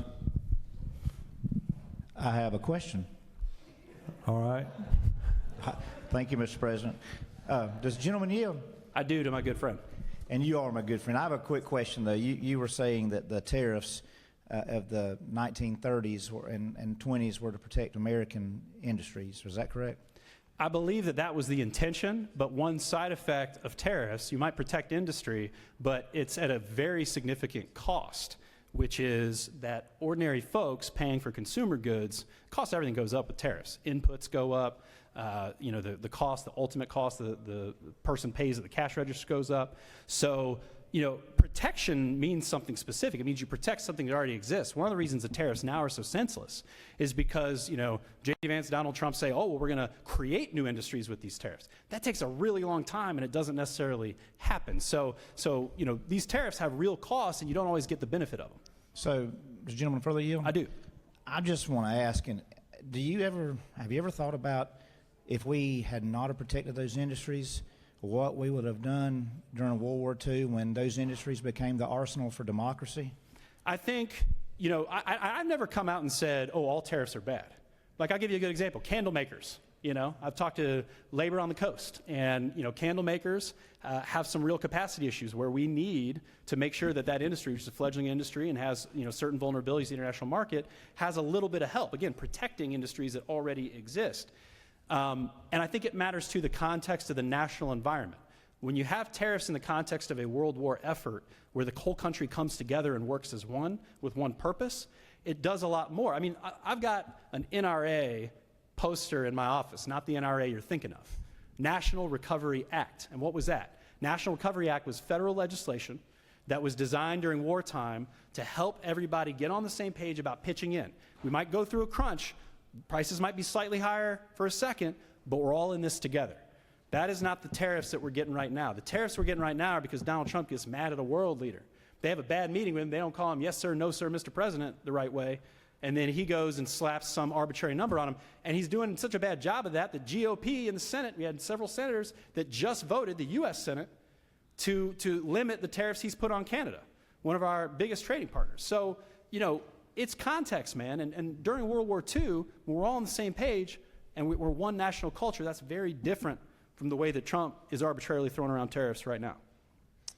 Thank you, Senator. I'll just add that I think that this country has to make sure that we have the industrial capacity to produce the means and munitions to defend itself. And I just want to say that. Thank you. Thanks, Senator. Any further? Further questions, Senator? Recognize Senator from the 19th. Thank you, Mr. President. Senator, do you yield for a series of questions? I do yield for as many questions as you'd like. Thank you. First question, would you agree with me that Senate Bill 476 does eliminate the income tax on individuals making $50,000 or less? By the terms of it, that's what it does. No more questions. Okay. Does the Senator yield for more questions? Or yeah, I'll yield for a couple more. Chair recognizes the Senator from the 2nd. Thank you, Mr. President. Senator, do you yield? To my good friend from Savannah, I do. Senator, is it not true that individuals will not receive this $5,000 increase that's being permitted in the chamber, because this is not a zero-sum game. We already have a standard deduction of $24,000, so therefore moving that standard deduction from $24,000 to $100,000 will be a net gain, more realistic, around $2,000 to $3,000. Is that not true? And that's in the best case scenario, Senator. I mean, we haven't even talked, some of us today have talked about seniors, the fact that they already get significant income tax relief. And so for those folks, there's not a whole lot of benefit from a bill like this. What really happens is just whatever taxes flood the zone to replace these lost revenues, that's going to be what you end up seeing later. Bigger sales tax bill, potentially over 10% sales tax in some cases if we replace all these revenues. And again, don't let 20 years of keep chopping fool you, Georgia. 20 years of keep chopping is narrative cover for the fact that you're struggling, and they want you to give up hope. They want you to believe that state government can't fill these holes, that state government can't make life better in all these ways. And I've heard so many complaints about state agencies not calling you back with enough time. They should be doing better customer service. What a trick that is, to underfund a state agency and then say they're not working hard enough.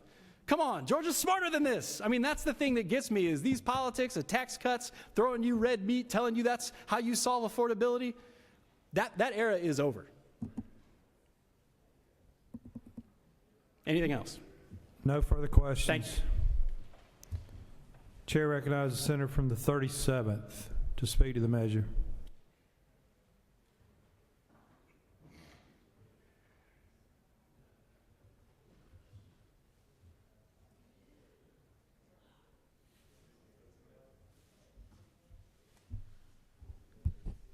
Mr. President, ladies and gentlemen of the Senate, I rise today as a member of this body to apologize to Georgians for the falsehoods that have been thrown around this chamber today. I'd rather rise on a lighter note and talk about what the bill does, which I'll do shortly, but the falsehoods you've heard that this has anything to do with sales tax, this litany about how this is going to impact people as a regressive sales tax, is pure falsehood. Falsehood. In fact, you talk to members who said those things, they'd recognize that's not in this bill. Nothing in this bill has anything to do with sales taxes. That's falsehood. We heard falsehood about how this helps rich people and doesn't hurt lower income people. That's falsehood. The idea that this is some big support and big prop up of big business, falsehood. And the idea that this somehow underinvests in our critical infrastructure. Friends, we have the highest paid school teachers in the southeastern United States. We have the highest investment in infrastructure of any southeastern state, and we have record surpluses. The argument earlier this session was that we didn't have money for this. We've got $14 billion of surplus because we've been wise in our dollars. What this bill does, and I'm speaking to the members of the Senate who understand what this bill does, but I'm also speaking to Georgians.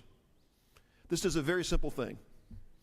If Senate Bill 476 passes today and is signed by our governor, families who make less than $100,000 per year will pay no state income tax. Say it again. If you're a family and your income is less than $100,000 per year, if this bill passes, you will no longer pay an income tax to the state of Georgia. That's what this bill does.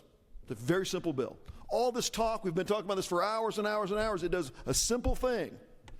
If you're a family and you make less than $100,000 a year, you will pay no state income tax. If you make more than that, you'll pay 5% tax above that. But families making $100,000 per year or less will pay no state income tax. That's working families. That's factory workers making $21.75 an hour, married to a lunchroom person in a public school, married, making about $75,000 or $80,000 a year. You pay no state income tax if you support this proposition that the Republican minority is putting forward. Secondly, this eliminates special hookups for big, powerful businesses. It eliminates the special tax credits and the hookups that yacht owners have. It eliminates the special tax credit that data centers that come in from outside and provide services but have the dollars to pay their own way, they get. This eliminates $1.6 billion of special tax hookups to data centers. Friends, the General Assembly today, unless we pass this bill, if the General Assembly passes this bill, we will eliminate a tax hookup for data centers in which the taxpayers of Georgia finance and spend more dollars, divert more dollars than we're spending on middle school teachers across this state. I already said that Georgia has the highest paid teachers in the Southeast. But we're spending so much money in this one special corporate carve-out. In the passage of Senate Bill 476 will allow us to fund middle school teachers across the state with the dollars. Friends, these are big special interest hookups that this bill eliminates. The falsehood that this is somehow some special deal for greedy actors, powerful actors, smoking cigars in dirty rooms, it's pure falsehood. This bill eliminates income taxes on families making less than $100,000 per year by eliminating these corporate hookups like we've never seen before. This is something I'm very proud of. My constituents are sick that others seem more equal than they. This is a middle-class tax cut. This is a working-class tax cut. This is a tax cut for folks struggling at the bottom of the income spectrum, and that's what it does, nothing more, nothing less. I apologize to Georgians who've heard this litany of lies. I don't like using that word in here. It's falsehoods. What this bill does a very simple thing. It eliminates special hookups for connected industries and eliminates the income tax on Georgia families making less than $100,000 per year. That's what it does, and that's why I am proud to support Senate Bill 476. Thank you, Mr. President.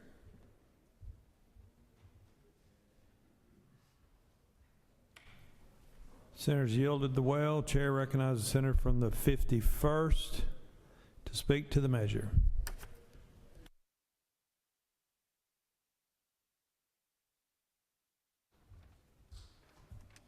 Thank you, Mr. President. Colleagues, I know everybody wants to get on with business. This is our first bill of 4, so we've got a little ways to go tonight, but I couldn't leave here today without coming up and talking to us. All year we've been here now, 30 days. Democrats and Republicans are both using keywords, buzzwords, affordability, taxes. How do we take care of working people? We thought we were working together until we start getting down to the time where we have to walk the walk and not just talk and talk. Today we're hearing a lot of talk from Democrats. The Republican Party has put together a measure that helps working class people, helps the affordability issue that didn't start this year. The affordability problem wasn't something that started January of last year when President Trump took office. No, it started back 4 years before that.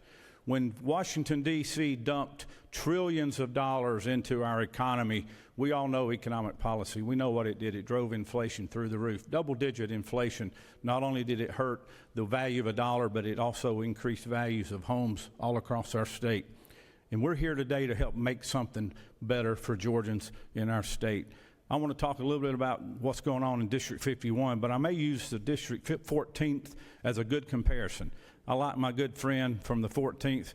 I look forward to working with Mr. Potter over the next few months and debating him on issues, because I live in a small town called Dahlonega, and it's like the Wonderful Life movie, somewhat like what you compared it to earlier, Senator. But things in North Georgia, not the same as they are here in Atlanta. If you look at the values of homes in North Georgia, in my district, which encompass 7 counties, Dawson, Lumpkin, White, Union, Fannin, Gilmer, and Pickens, they're not million-dollar mansions sitting in neighborhoods.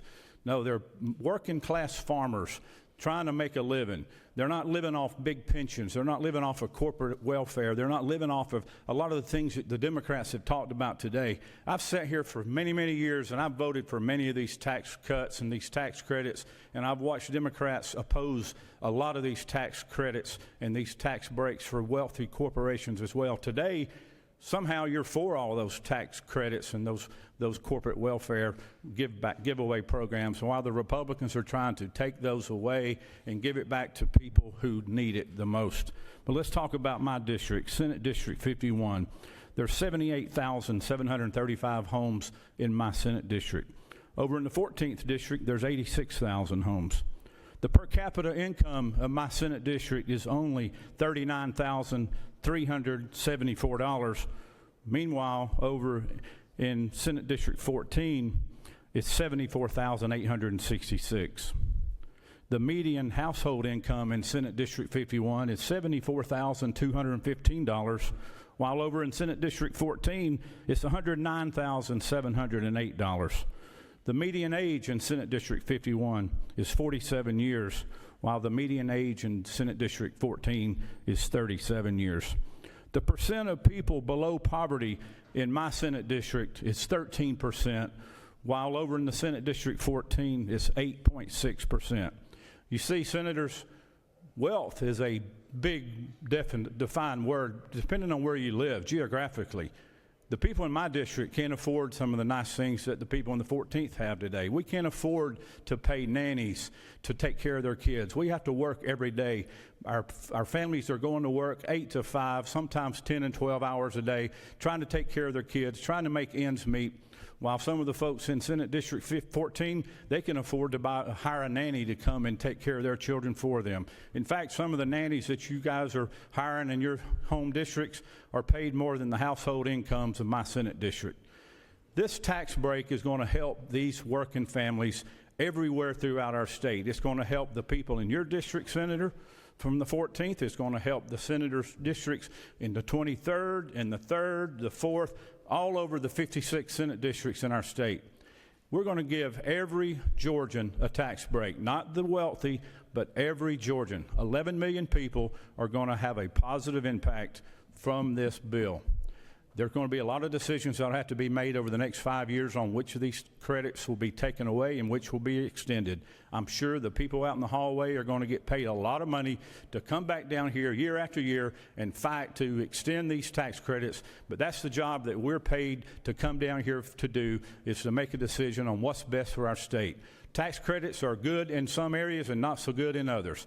We have a job to do today, and that is to give this money back to the taxpayers that put it here to begin with. I want to give credit for Governor Kemp, who has led on these issues for the past 3 years. He's proposing another tax cut this year. I applaud his leadership for doing that for 4 years in a row. We've given back $1 billion of our surplus every year for the past 3 years, and we'll do it again this year. But we need to do more. We need to give more of that surplus back to the voters and back to the taxpayers, and today is a good start to do that. Senators, I would encourage you to vote for this bill. Democrats and Republicans, whether you're from Savannah or whether you're from Bainbridge or Blue Ridge, it doesn't matter where you're from. Vote for this bill. Give this money back to the taxpayers. We've already given tax credits and tax breaks to a lot of Georgians. Our seniors have already gotten the tax break. As you know, senior citizens do not pay taxes on the first $65,000 of income for a single filer and $130,000 for a joint filer. Veterans got the same benefit last year when we gave them a $65,000 tax credit for their income from their duty in the armed forces. Today we have a chance to give every citizen a tax break. I would encourage every one of you to think about who you represent, look at the demographics in your district, think about the people making less than $50,000 a year, and ask yourself this question: could you live and feed your families and pay your bills today in your home if you only made $50,000 a year? I think the answer to that is no, you can't. And so put yourselves in their shoes, vote yes for this bill, and let's help the people of Georgia. I yield the well. Senators yielded the well. Does any other senator wish to speak for or against the measure? Chair hears none. Chair recognizes the senator from the 39th to present the minority report.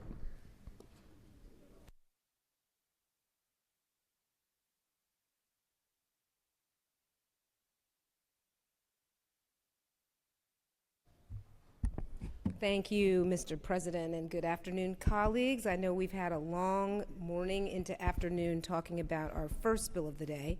I want to first start off by saying that you know that I have a long history of working across the aisle, and I do not oppose Republican policies as a knee-jerk reaction ever, and yet I am standing here today to oppose this bill. You may also notice that I am wearing a bit of green today, and that was intentional because I knew we'd be talking about money, taxpayer dollars, and when we're talking about taxpayer dollars, fast talk isn't what we need. We need to slow down because it isn't monopoly money, it is real money, and it belongs to Georgians. and we are entrusted to use it wisely. So I rise today not simply to oppose a bill, but to defend something simple, and that is that good public policy should be guided by math. Because this bill does not just raise the standard deduction, it is also paired with talk of eventually eliminating the income tax altogether. It also eliminates, in a single bill, the very tax credits that have continued to shape Georgia's economic competitiveness for decades and help to make us the #1 state for business. Perhaps you've heard that before. It is our golden talking point. Now, I understand the appeal of simplicity. Raising the standard deduction sounds clean, it sounds fair, and it does sound like relief, and relief matters. But relief that isn't sustainable isn't relief. It is a delayed invoice on Georgia families. And eliminating every major tax credit without a replacement framework is not reform. These are structural changes that make Georgia weaker, and they are being labeled as an affordability plan. So this is not a debate about whether we want affordability or not. We all do. Every single one of us hears from families who are struggling all across the state. And there's no doubt that we all feel it in our own homes, as the senator from the 13th said earlier. Groceries cost more, rent costs more, child care costs more, insurance costs more, health care costs more, and paychecks are not stretching the way they used to. So yes, affordability matters. But here's the problem with the bill. That affordability framing ignores a basic truth of state budgeting. Good public policy requires math, not messaging, not momentum, and certainly not magical thinking. And this bill ignores the math. In fact, in committee, there was no fiscal analysis submitted. No answer to the question, what does the tax burden look like in other states who've done this versus where Georgia is today? No piece of paper that showed the most used tax credits in the state and their value. No opportunity for public testimony. Just a lot of trust me. Even today, we've heard that word trust a lot. Let me start by acknowledging that raising the standard deduction sounds good, and of course it would appeal to everyday Georgians. Who doesn't want their taxes lowered? For many families, any relief matters because costs are high and budgets are tight. There's not a single person in this room indifferent to that. But that relief must be carefully planned and intentional to reduce the burdens that all Georgians face, not just a few. And that's where this conversation takes a turn. The math is simple. If we collect less, we have less. That reduction in revenue does not change the fact that Georgia has constitutional obligations to keep a balanced budget. We must pay teachers and keep classrooms open. We must maintain roads and bridges. We must fund public safety, public health, and mental health services. We must respond to disasters, support seniors, and keep communities functioning. Those responsibilities do not vanish because we lower the income tax rate. And looking at the fact that we rank 45th in healthcare and 39th in education, one could argue that we aren't hitting the marks and need to invest more in those things today. And you know what? As much as people want their costs to go down, they also want good schools, safe communities, and reliable infrastructure. We were told that the increase in the standard deduction amounts to about $6 billion in lost revenue with $3 billion in tax cuts. That number has fluctuated. Again, we've had nothing put in front of us to really evaluate. But let's go with the $9 billion. As someone who knows how a business operates, let's think about how fast that money, how fast a $9 billion hole consumes core services that keep rural communities and statewide commerce working. $9 billion in the budget that we are looking at right now equals real line items. It's roughly the budget of the Department of Community Health, which in the amended budget is $5.65 billion. That's Medicaid, that's Peach Care, that's provider payments, that's health care for low-income families, seniors, and children across Georgia. Plus, the Board of Regents and the University System of Georgia's budget at $4.03 billion that funds every public college and university in this state. Together, that's about $9.68 billion, well over the lowballed estimate of how much these cuts would remove from our state revenue. So in plain terms, a $9 billion hole is the budget equivalent of gutting health care for our most vulnerable and wiping out funding for Georgia's public universities. Or we could look at it another way. The Georgia Department of Transportation's budget is $5.12 billion. That includes money for the local road assistance program, money for the rural bridge replacement, and money for SR 316 interchange conversions.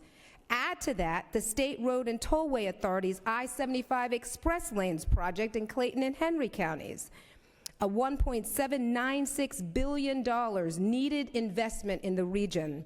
And then add the Department of Agriculture, a piece of that, because that's $75 million, which supports food safety, consumer protection, and agricultural programs that keep our rural economy running.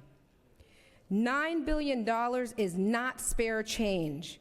It is roads and bridges, it is rural access, it is commerce moving across our state. It is hospitals staying open, it is universities educating the next generation, and so much more. This bill creates a hole in the budget that would eat through our entire reserves long before you even get to 2031 when the tax credits expire, and we hope business is still here to pay us in full. When you cut a major dependable revenue source like the income tax, we do not have to guess how this ends. Other states already ran the experiment. Sales taxes went up, property taxes increased, funding for services were cut, or they relied on one-time reserves and optimistic projections, hoping the next recession does not arrive. This isn't a theory, this is arithmetic, and it's exactly what has happened in other states. Take Louisiana, for example. After major income and corporate tax cuts, lawmakers had to raise the statewide sales tax to fill the gap. The most famous cautionary tale is Kansas, where sweeping tax cuts created deep budget stress and painful consequences for public services. It's an example that analysts still warn other states not to repeat.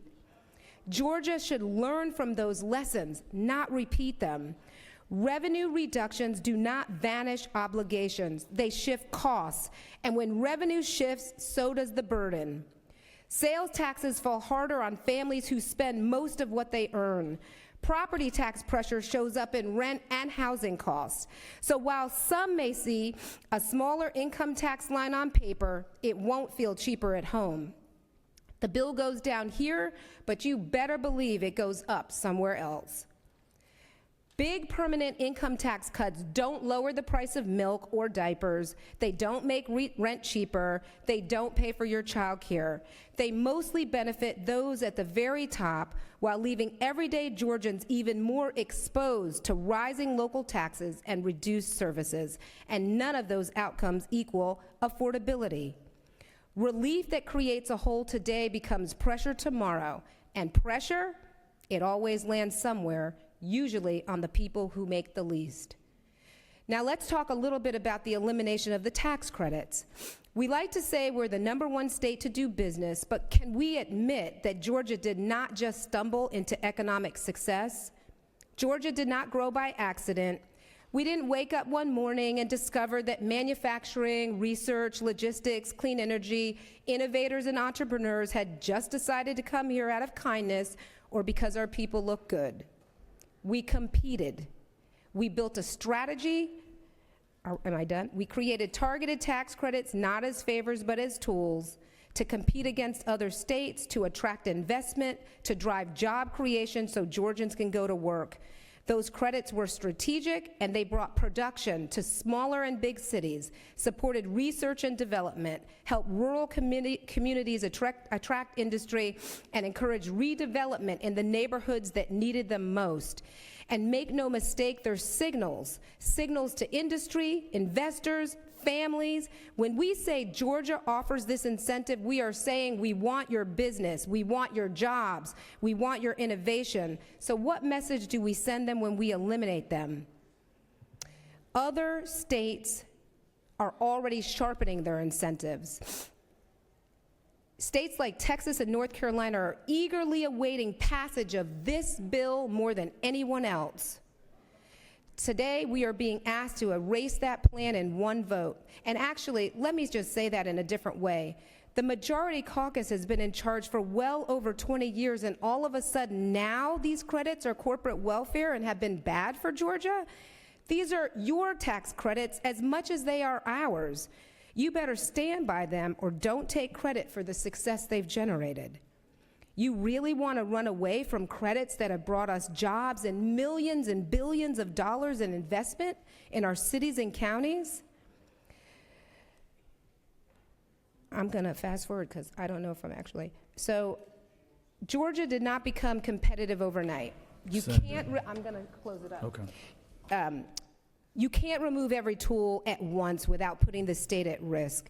If reform is needed, let's reform precisely. Let's evaluate rigorously.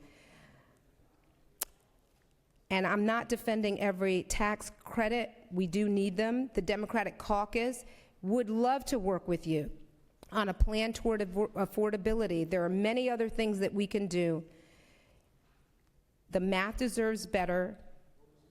Relief should be real. Reform should be strategic, and taxpayer dollars deserve our discipline. This vote may pass, but history will record whether we exercise foresight or impatience. Thank you, Mr. President. I'll yield for questions if there are any. No questions, Senator. Thank you. Recognize the senator from 19th to close debate.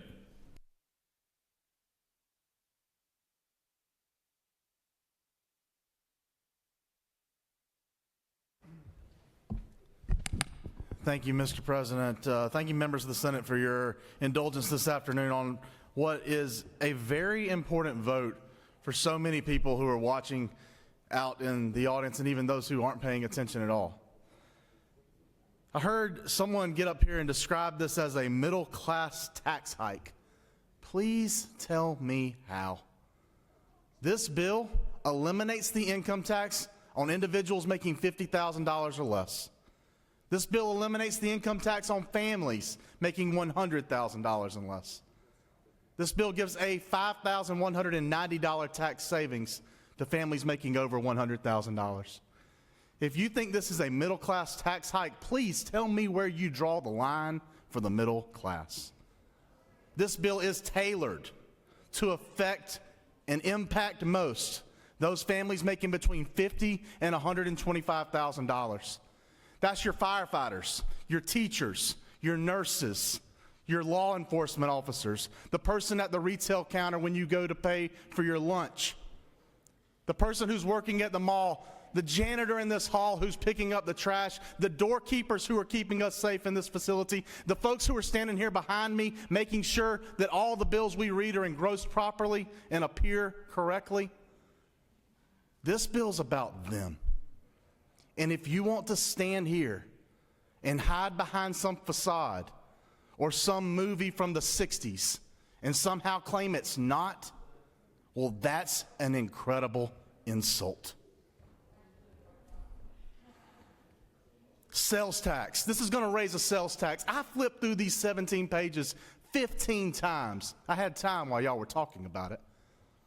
And looked for the sales tax increase. And you will be so shocked to know I could not find it. It did not exist. Perhaps like the big bill from Mr. Potter in It's a Wonderful Life, the angels appeared and it disappeared from our language.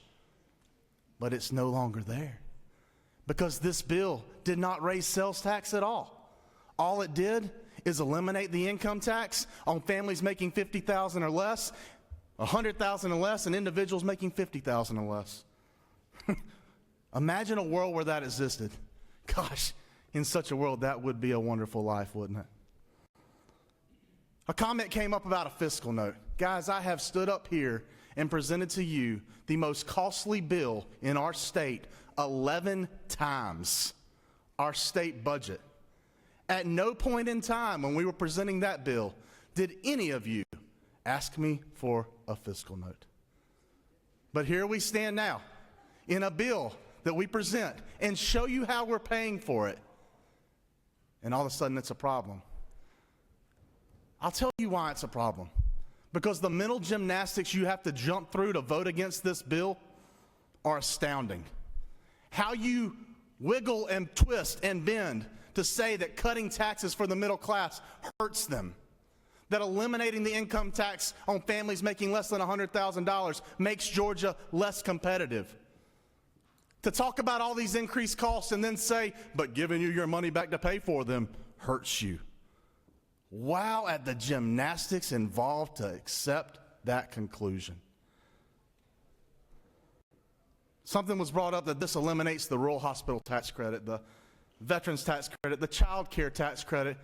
So I wanted to flip through the bill and find out where that happened too. It turns out of the 29 tax credits that we eliminate, those are not ones of them. So where would this fallacy arise? Well, there is a little truth in it. As you know, the best lie has a little bit of truth in it. This bill puts a sunset on every single income tax credit in Georgia. That income tax credit sunset hits in 5 years. It says, if you're earning one of those credits, that by 2032, you have to justify that credit to this body and the body across the hall in order for it to remain. Wow, what a novel concept, accountability. It turns out that the federal government, they require the exact same thing. The federal government, who just allowed billions to be wasted in Minnesota, requires 5-year sunsets, but somehow for us to do it is wrong? Wow. The mental gymnastics involved to reach that point. I've told you already, this bill exempts the income tax on almost every teacher. Our average teacher salary is $71,000. On almost every senior, on almost every first responder, and on almost everyone who's on a fixed income. This bill helps the middle class. But you don't have to take my word for it. Turns out if one of our fine clerks, who hopefully will see their income tax eliminated with this bill, would throw up what an independent source says, well, this is the Atlanta Journal-Constitution. Not exactly known as the bastion for conservatism. But they laid out in their publication who the winners and the losers were in Senate Bill 476. And I just want to turn around and read it for you. The winners: single people making $50,000 or less. The other winners: families making $100,000 and less. The losers: big business, insurance companies, banks. The line is clear. Where do you stand? I stand with those families making less than $100,000, and a yes vote fully supports them. But if you vote no today and cast a red vote on the board, will you stand with those and support those who are the losers here? The line's clear. The die is cast. I know you will make the right decision regardless of your party. Let's stand with those Georgians who are doing the real work. Let's give them real relief. Let's put money in their pockets so they can pay for gas, groceries, and child care. Let's do something for the people who aren't standing in the halls. Mr. President, thank you so much for your time, and I yield the well. Senators yielded. All right. So that was the author there, and that closes debate here. That was only took about 6 hours. Is there objection to agreeing to the report of committee, which is favorable to the passage of the bill? Chair hears none. The report of committee is agreed to. Is there objection to the main question being ordered? Chair hears none. The main question is ordered. The question is on the passage of the bill. All those in favor of the bill will vote yea. All opposed, nay. Secretary will unlock the machine.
On the passage of the bill, the yeas are 32 and the nays are 18. And on this bill, having received the requisite constitutional majority, is therefore passed, and it would represent the largest tax cut in state history.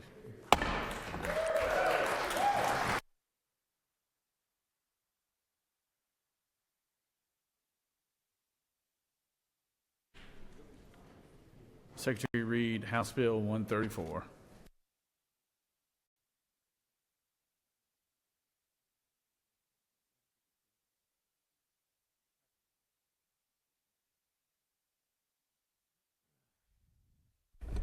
House Bill 134 by Representatives Campbell of the 135th and others. A bill to be entitled an act to amend Title 48 of the Official Code of Georgia annotated relating to revenue and taxation so as to provide for definitions, to revise and expand a sales tax exemption for manufactured homes, to provide for a sunset date, to provide for legislative findings, to provide for related matters, to provide for an effective date, to repeal conflicting laws, and for other purposes. Mr. President, the Senate Committee on Finance recommends that this bill do pass by substitute. Senator Huffstedler of the 52nd, Chairman. Mr. President, the Senate Committee on Finance offers the following substitute to House Bill 134, a bill to be entitled an act to amend Title 33 and Title 48 of the Official Code of Georgia annotated relating to insurance and revenue and taxation respectively so as to reduce the personal income tax rate and for other purposes. Mr. President, a minority report has been attached. Mr. President, that completes your. Recognize Senator from the 19th.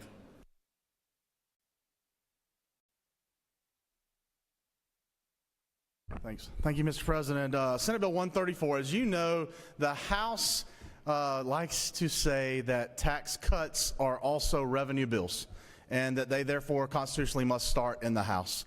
We are adamant to reduce taxes for middle-class Georgians, and we're not going to let that argument of whether or not a tax cut is a revenue bill be any part of this argument of whether or not Georgia's income tax should be reduced. So therefore, we stripped out Representative Camp, House Bill 134, and we inserted the Senate bill that you just passed, Senate Bill 476, on top of it. We did talk to Representative Camp before we did so. And in what I would ask you to do, if you are supportive of 476, please be supportive of House Bill 134. Again, it's just to make sure that we, one, do an olive branch to the House to make sure that they understand that we want to acknowledge that if this were a revenue bill and had to have a House number, that's perfectly fine. As President Reagan said a long time ago, there's no limit to what you can get done if you don't care who gets the credit. Happy to answer any questions, Mr. President. You have no questions, Senator. Thank you. Does any other senator wish to speak for or against the measure? Senator from the 41st. Order. Parliamentary inquiry. According to our House rules, and according to our Senate rules, this bill was engrossed, and so we just want to raise our objection about the engrossment of it being changed in committee. We're raising that for the record and ask for your ruling on it. That's fine, but and the ruling, the ruling is similar to the first one because we have a long-standing tradition here that while the House bills can be changed in committee, once they're on the floor, engrossed on the floor, then we're not going to change them. So,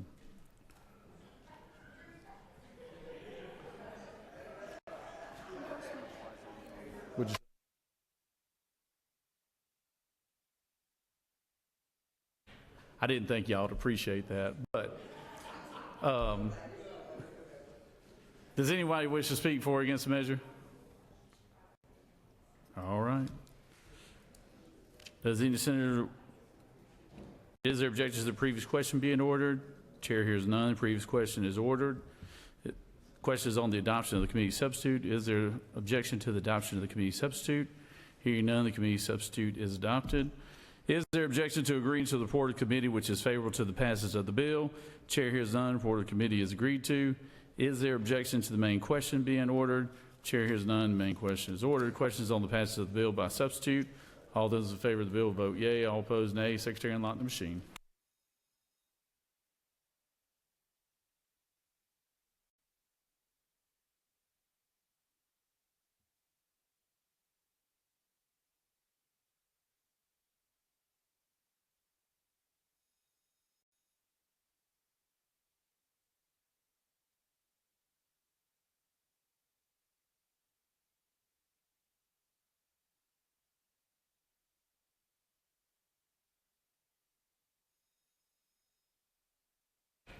Senator from the 19th, for what purpose you rise? Mr. President, parliamentary inquiry. State your inquiry. Mr. President, is it not true that if somebody voted no on the last bill, they still could save themselves with their district by voting yes on this bill? Senator's passionate. Everybody always has an opportunity to make a right decision.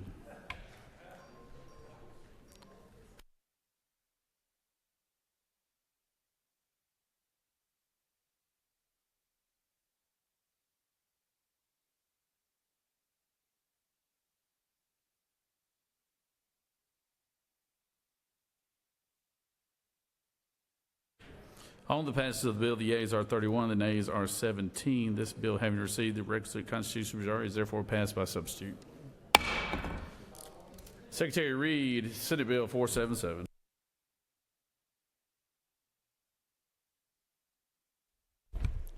Senate Bill 477 by Senators Tillery of the 19th and others. A bill to be entitled an act to amend Article 2 of Chapter 7 of Title 48 of the Official Code of Georgia annotated relating to the imposition, rate, computation, exemption, and credits relative to income tax so as to reduce the personal income tax rate, to revise provisions relative to annual reductions of the income tax, to reduce the rates of taxation on corporate and partnership income, to increase the amount of the standard deduction from state taxable income for individuals, to provide for related matters, to provide for an effective date and applicability, to repeal conflicting laws, and for other purposes. Mr. President, the Senate Committee on Finance recommends that this bill do pass. Respectfully submitted, Senator Huffstadler of the 52nd, Chairman. Mr. President, that completes the order. Recognize the Senator from the 19th.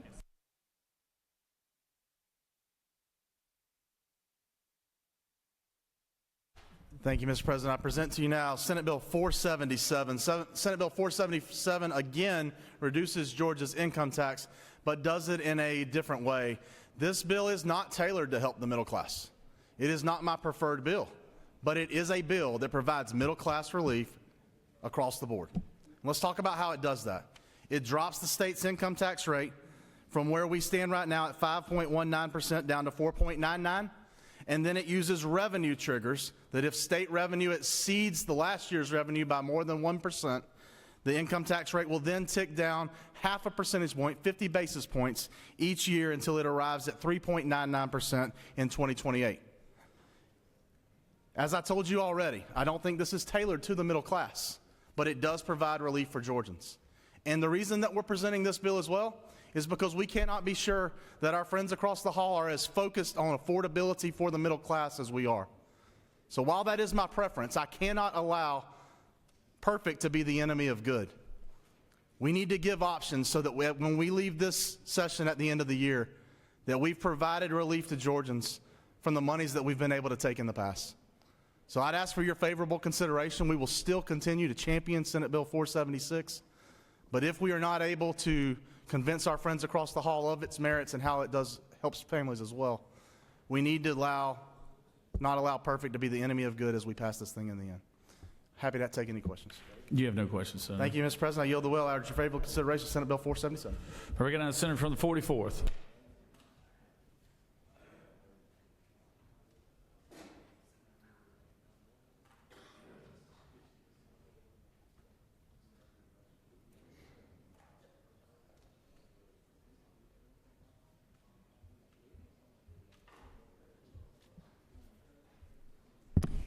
Thank you, Mr. President. We could pass this bill, pass the last one. The results are still the same. We may as well just pass a bill to send the rich to Sea Island a few more times a year on taxpayer money. Our Republican colleagues have kept saying that eliminating the state income tax, lowering it to this massive degree, won't raise sales taxes. That sounds really nice, but it is complete magical thinking. And for the families that are struggling to pay rent, childcare, utility bills, buy their groceries, it's worse than a slap in the face. It is a flat-out scam. You cannot blow a hole in our state budget bigger than a sinkhole swallowing Stone Mountain and pretend that the money doesn't have to come from somewhere. Income tax funds half our state budget. That pays for schools, public safety, healthcare, infrastructure, the basics that even make us a state. And if you wipe that out, if you take it down to this degree, you do what the study committee said we should, eliminate it altogether. And I think everyone's still saying, my Republican colleagues are still saying, we'll eliminate it in 6 years. You either slash services dramatically, and by dramatically I mean like closing our public universities, or you got to replace the revenue. There is no third option. And for those of you who are being, and I think it's probably play acting, those of you who are being willfully obtuse, saying, oh, I read the bill and there's nothing in there about sales taxes. You don't have to take it from me. As our state economist Bob Bushman put it, eliminating Georgia's income tax is, and I quote, an unrealistic talking point spouted by unserious people. He warned that because the income tax makes up half of state revenue, you have to replace almost all of it to avoid fiscal disaster. And how do you replace it? Well, as our state economist Bushman spelled out, the only realistic alternative, and those are his words, the only realistic alternative to income tax is a sales tax, which is why that's what they have in Florida, and that's what they have in Tennessee and these vaunted states that we apparently want to emulate. And when it's sales tax instead of income tax, that means the rich pay less, the middle class pay more. And that's not rhetoric, it's basic math. And let me ask you, if everything we just heard during the last bill is correct, and that means Bob Bushman is totally wrong. And let me ask you, if he is so clueless about economics, why was he hired as our state economist? Some of you may need to go have a talk with him, because apparently you know a lot more about how the economy works and revenue works than he does.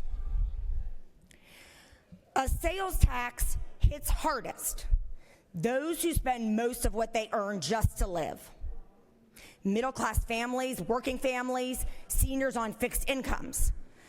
So let me just break it down a little more in real numbers for those Republicans who say this is a lie, don't understand the economy, or here's another possibility, and I'd wager that this one is actually closer to the truth for many of you, are just kind of soldiering on with the Republican talking points, even though you know that these bills are pie-in-the-sky nonsense.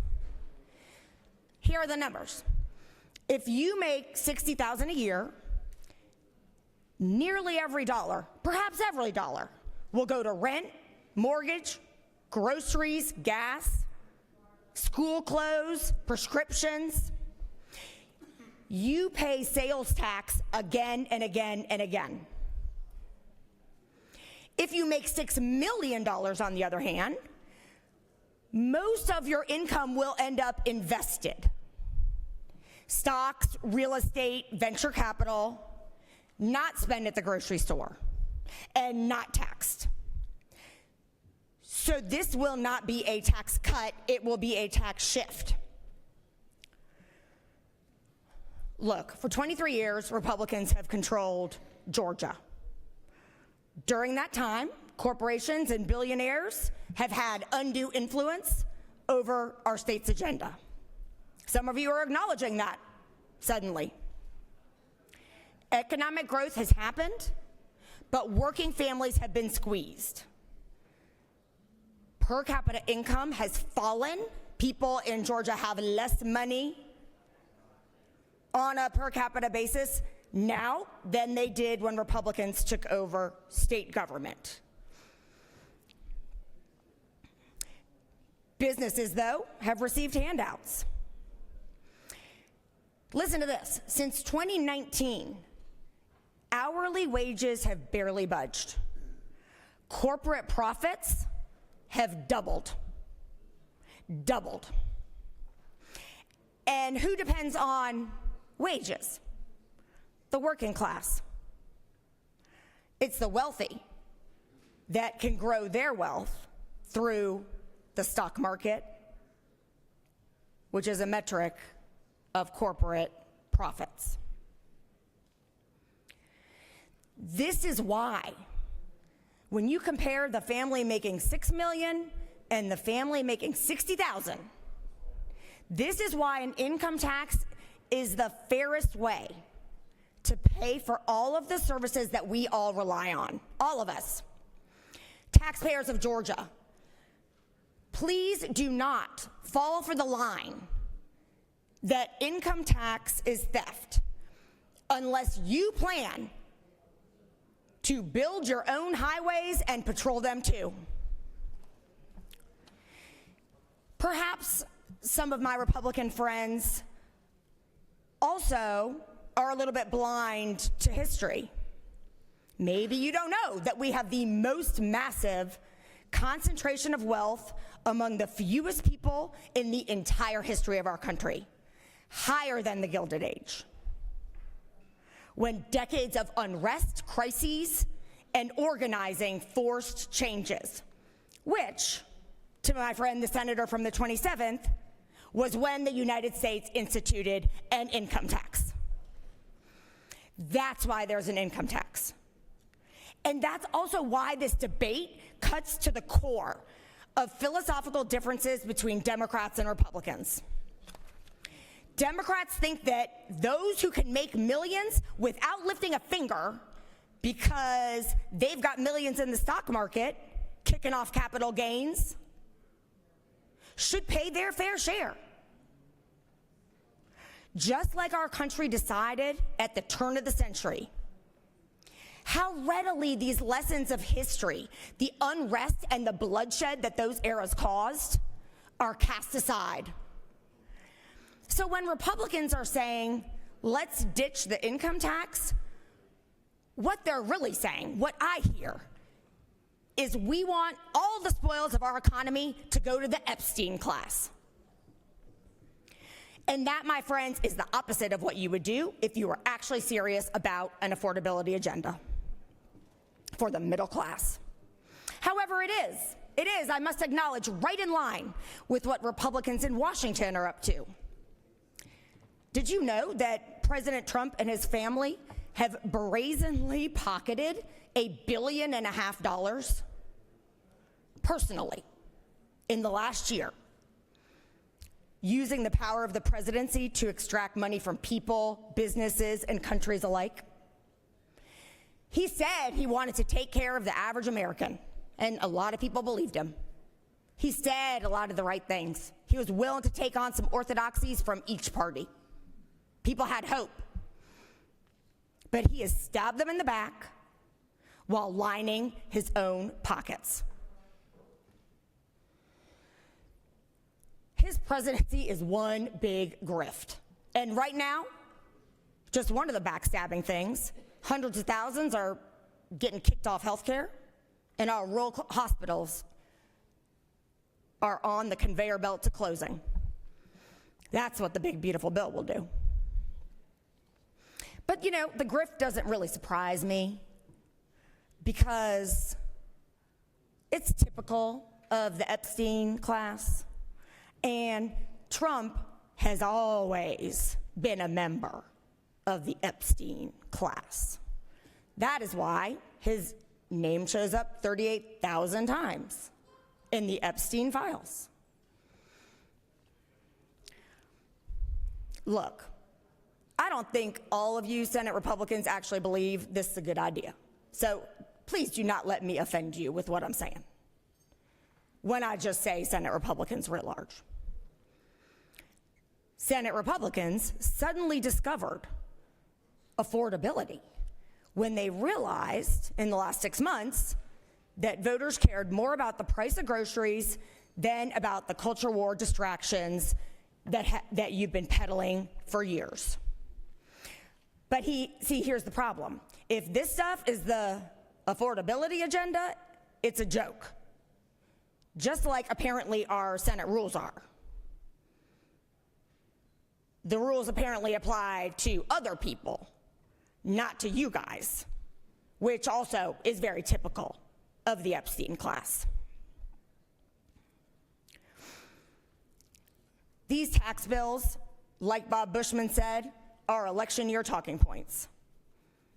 There's no fiscal note, there's no numbers, and, I believe in some of the expertise that led our governor to hire our state's top economist. Not having a fiscal note, rushing it through the process, disregarding Senate rules along the way, that's not fiscal conservatism. And if it's really true that these would actually give most Georgians a payday, I believe y'all would be tripping over yourselves to show us the numbers. Instead, we're just hiding them. Ain't that telling?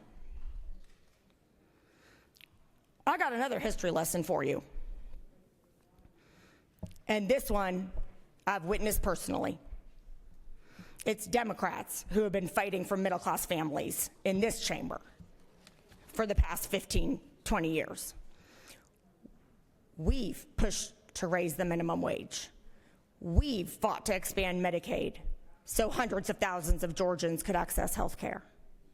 Instead, the Republican plan has spent $110 million, and 70% of all that has gone to jobs for paper pushers who make sure it's near impossible for folks to qualify. That's pathways for you. We have worked with a few good men in here too who are Republicans to rein in skyrocketing power bills. But let's be honest, it is on Republicans that folks' utility bills have gone up 6 times in the last 2 years.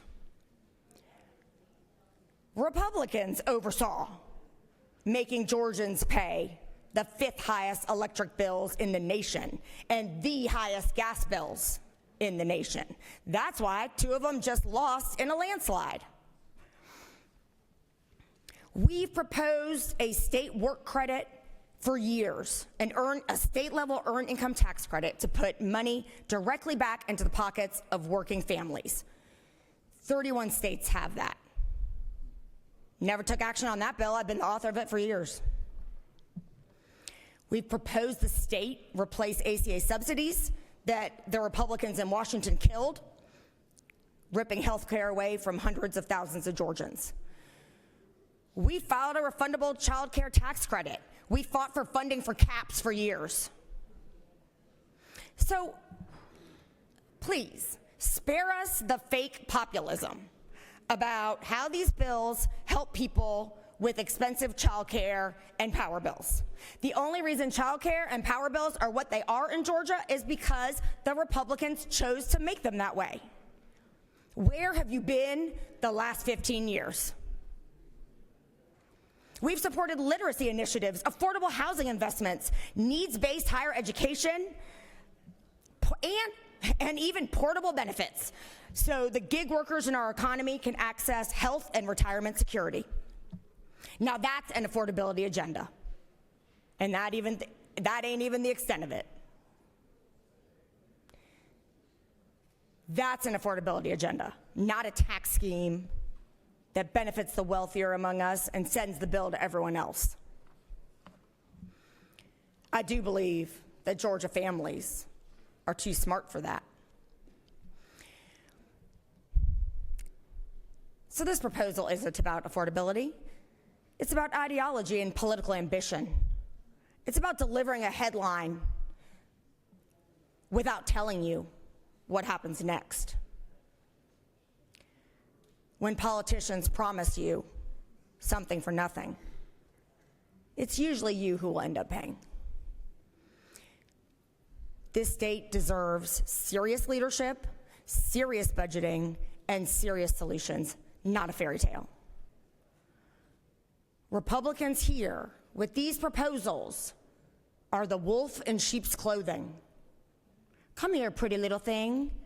Trust me, I'm one of you. Before devouring the very people they claim to help. So let's not fall for this, Georgia. Vote down this fairy tale. Vote down this tax scam. And let's move on with some bills that really help the working class. Thank you, Mr. President. I'm happy to answer any questions. You do have one question, Senator. All right, then. I yield the well. Thank you. I said you do have one question, Senator. I thought you said you do not have any questions. Recognize the senator from the 19th. Thank you, Mr. President. Senator, do you yield? Of course. I appreciate your passionate comments. You mentioned about a divide between the middle class and the wealthy. I'm just wondering, where do you draw that line? What's the difference between when someone's in middle class and when they're in the wealthy? I think you referred to them as the Epstein class. Well, the Epstein class is obviously the very wealthy. So, I mean, the important point there is really that the less you make, the more a non-income tax source of revenue falls on you. So basically, it's like pushing the tax burden downward. So if I make $140K, and I still have to spend a much higher percentage of my income on basic necessities in day-to-day life than someone who makes $300,000 or $500,000. So in that sense, a non-progressive income tax-based solution means that I still pay more. So really, that's the crux of the debate. Will the senator further yield? Sure. So is there a dollar value that you think is the break line between middle class and the wealthy? I really think the very important point is the less you make, the more you will spend in taxes. Will the senator further yield? Sure. Because am I correct to believe you would support a tax cut for the middle class? Would that be fair? Well, I would support, for example, I've been the author all these years of the work credit bill. I would support a higher standard deduction. Yeah, I do believe, yes, I believe, and that is where some of these credits that we are discussing should be examined. But you can't do the pie in the sky things in these bills and expect to make up for them that way. They're just they're a much smaller percentage of our revenue or our revenue expenditure than the taxes are. Would the senator further yield? Sure. You just said you would support a higher standard deduction. The bill that just came before you raised the standard deduction from $24,000 to $100,000 for a working family, quadrupling it. Yet you voted against it. Because, as Bob Bushman explained, you cannot eliminate all that revenue without something to make it up, or otherwise you court fiscal disaster. And the only alternative is the sales tax, unless we're going to institute a state property tax. And the income tax, people who make more pay more. The sales tax, people who make less pay more. Will the senator yield for one final question? If you Absolutely. To my friend, the Appropriations Chairman. If you can give me a dollar amount on this one, I will not ask you again. What is the break line between the middle class and the wealthy class that you mentioned earlier? What dollar value? It depends on where you live. There's a lot of things. That's kind of not, who cares? The point is the less you make, the more you pay. Then, will Senator yield again? Yes. You can pick where. If you pick DeKalb County or pick Atlanta or pick South Georgia, I'm just wondering what you think the middle class break dollar is for whichever place you pick. There was an op-ed, I think, in the Wall Street Journal recently that suggested that 140K these years was basically the poverty line. So you would say that... I'm not saying that. I'm just letting you know. Thank you for your time. Thank you, Mr. Appropriations Chair. I appreciated your passionate closing speech on the last bill. I yield the well. All right. Senator from the 19th, would you like to close?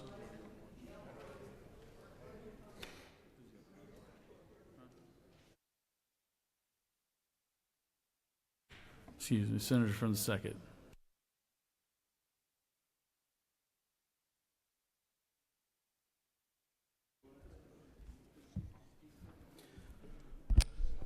Thank you, Mr. President. To talk about SB 477, I want to lift a couple key points. And I thought I would just tell the folks back in the 2nd and up and down I-16, a road that I travel every week. Many of my other colleagues travel that same road. Y'all heard us talk about this fiscal note business and what a fiscal note is, and the average Georgian probably doesn't have a clue about a fiscal note. So I want to tell them what a fiscal note actually happens to be. And the Georgia General Assembly, a fiscal note is a document that explains how a proposed bill proposed piece of legislation will affect public money. It serves as a financial check and balance on the legislation. It asks a couple key questions. Will the bill cost the state money? Will it save money? Will it have no budget impact? And if there is a cost, how much and over what time period? And this helps us understand the financial implications of what a bill may or may not do, coming from the state auditor, so that we as members of the General Assembly can make a vote that's well informed. And unfortunately, I, like many of you, are being asked to vote on these pieces of legislation based on trust me, but go with me. And to have some significant pieces of tax legislation, I ought to have a fiscal note. I ought to know what the financial impact is. And then I thought about it. I said, well, if ifs and buts were candy and nuts, it'd be Christmas every day. So why not have the fiscal note? So you can say, well, they didn't give me that document, or I didn't know that. And so I remember a good friend of mine who's a judge who told me, said, well, ignorance of the law is no excuse. And so today, I don't want you to be ignorant, colleagues. You don't have a fiscal note. You don't know what it will or will not do. You're only going off of what folks can give you in hypotheses and hyperboles, but you actually don't know. Because when the auditor gives us that fiscal note, he certifies it, stamps it, puts his signature on, and tells you this is the estimated impact of this bill on state government. And to make some big changes in state government, I think we should have had some fiscal notes so that we could know. And if I was wrong on my speeches, then I'll take my licks and keep on ticking. But I can't tell you what the impact's going to be, because guess what I don't have? That little yellow sheet of paper. That's a fiscal note. And I flipped that book forwards and backwards and forwards, and I thought, well, maybe I'm just overlooking it. And I flipped those pieces of paper inside one way, the other side another way, and guess what? And magically, it did not appear. There's still no fiscal note. So we really don't know what the impact is. So we're voting on something that can change folks' lives, and we haven't even done the due diligence. Now, I'm a journeyman carpenter. My granddaddy was a carpenter, and we got a saying that says, measure twice, cut once. I don't have a fiscal note, so I want to know, how can you measure this? And if you're measuring, what are you measuring? Because when I looked at the numbers, if you lower the flat personal income tax rate 5.99 to 3.99, it costs about $4.1 billion with a B. And of that $4.1 billion, the total cuts, about 69%, $2.8 billion, will go to the top 20%. So the top 20% gonna come out the best. Well, when I said, well, let me just use my public school education from Jenkins High School and do some mathematics real quick. If you're at the bottom 20% and you're about $30,000 or below, that means you're going to get about $40 in this bill. If you're about $30,000, maybe about $52,000 or less, then you get about $203. Then if you're about $87,000 or below to about $52,000, you get $384. Then I said, all right, well, now we're getting good now. If you got about $159,000 to about $87,000, then you get about $728. The math is getting good. It's about to get real good now. Now, if you're about $363,000 to about $160,000, now you're starting to see a little money, $1,000, about $559 for you.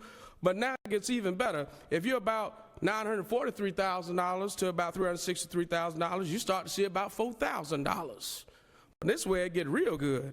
If you about from $943,000 to about $2.4 million, you're going to get $20,000. So tell me on basic math, if I got $40 over here and you got $20,000 over here, the scale is leaning your way. That means it's a little heavier. Now I could take my little $40, and I got $40 in my pocket, two crispy $20 bills. Boom, that's what I got. If I'm at the lowest tier of this tax cut, but if I'm at the top 1%, oh, I'm going to make it rain. I got dollar bills with $20,000. I can take $20,000 and do a lot with it. But where's my little $40 going to stretch? Ain't going far. We might get a couple of hamburgers, a couple of Happy Meals, but that's about it. Them $40 ain't going to go very far. But that's what happens when you try to weave, what a tangle where we weave when we seek to deceive. You want to sell folks that I'm going to cut taxes, and folks want to experience some relief, and they'll say, you know what, that's a great idea, until they find out how much they're going to get. And when you tell them how much they're going to get, and they see you handing out $20,000 and they only got $40,000, they're going to say, hey, wait a minute. Wait, hey, where's the rest of my money? And you're going to tell them, oh, there's no money for you. And so guess what? That's what we're going to have to do, colleagues, is tell folks the truth about how these tax bills are going to work.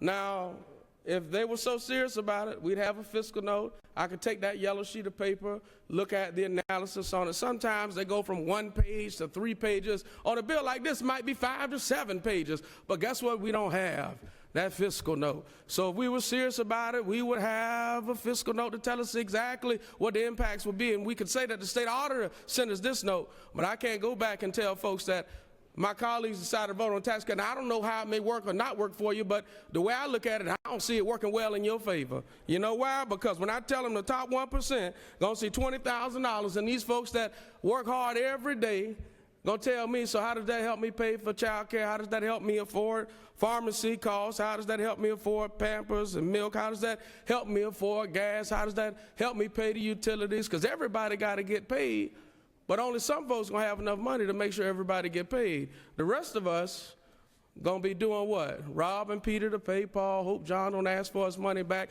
And then you're gonna say, but guess what? We cut taxes. It sounds good in theory.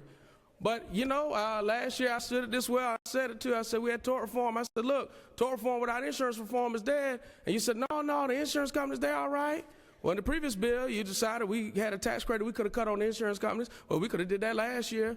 We could have saved folks some money if we were serious about it. That could have been last year if we wanted to give folks relief. Now it'd just be mighty convenient to come up with all these magical things. Now we're serious about it. The former majority leader, the senator from the 51st, said, you know what, Democrats voted against those tax credits, and now you're voting in favor of them. Wait a minute, you mean to tell me the Democrats were right the whole time?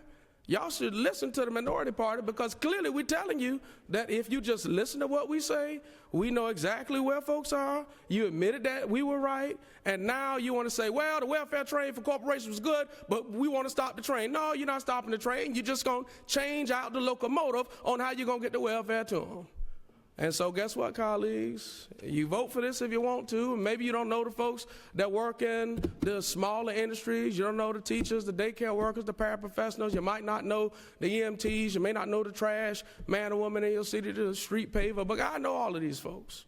And I'm going to tell you right now, these folks want us to do something about the cost of rent. They want us to do something about the cost of health care, and they want us to do something about the cost of child care. And I have always said, and I said it last year when we came to cut taxes again, if we were serious about it, we had $1 billion surplus. And the senator from the 46 said, well, now that we passed this, we can use that surplus. I've been saying that for the last 2 years, standing right here in this well. I've been saying we could use that surplus. Well, now it's magical. You don't have fiscal notes. Say, oh, now we can use that fiscal note. We absolutely could use these surplus. We got rainy day fund. Well, we got the money to actually make folks' lives a whole lot better. If we really wanted to, we could be serious about it. But this right here is just how you play politics. And I'm not going to play the game of sorry with folks' lives, give them 1 step forward to take 3 steps backwards. Because folks don't want us to come up here and pontificate on how we're going to give them more money. Folks want us to raise the minimum wage and let them manage their own money. And then you don't have to worry about cutting taxes, because folks will say, I got enough money to make it happen on my own. We don't want to talk about giving folks some child care subsidies, make sure that they can afford child care and do the right things. But guess what? If we really wanted to do something about the cost of child care, I got a bill right now. It's a constitutional amendment. It would establish a child care trust fund in the state. A lot of other states have done it. Louisiana's done it. Why do we always have to be dead last when it comes to doing the right thing? Doing the right thing don't cost you nothing if you just have a backbone to do the right thing. And I got a backbone to do the right thing, because one thing about the senator from the 2nd, I tell it like it is. And I don't put you in the hip pocket. And if it don't look right, it don't smell right, guess what? It ain't right. But if it walk like a duck, it quack like a duck, then guess what? It's probably a duck. And with that, Mr. President, I'm gonna yield and take, I'm gonna yield the well. I'm gonna yield the well. You don't want to take the question right here? He really wants to give you a question now.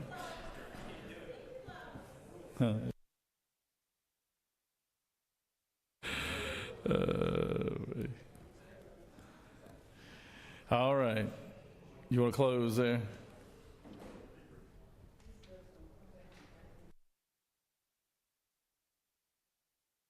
Thank you, Mr. President. And Senator, from a second, I'm impressed. And the reason I'm doing a closing is because I couldn't ask you a question and the rules didn't allow it. But your presentation was amazing. You walked through how much this bill was going to cost individuals. You walked through how much bills this was going to cost the state. You walked through how much this would cost us for decades. And I am so impressed that you did all that without the presence of a fiscal note. Thank you, Mr. President. I yield the will.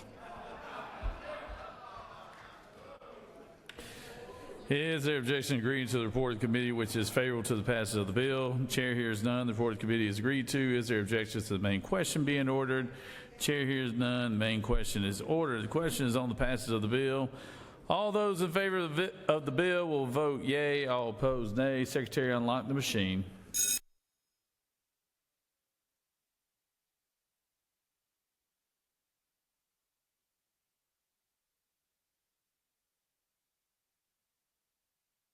Senator from the second, for what purpose do you rise? Parliamentary inquiry, Mr. President. State your inquiry. Mr. President, is it not true that since I gave my public school mathematics by the math, my colleagues should vote no on this legislation? Well, Senator, every senator gets that opportunity to choose how they like to vote.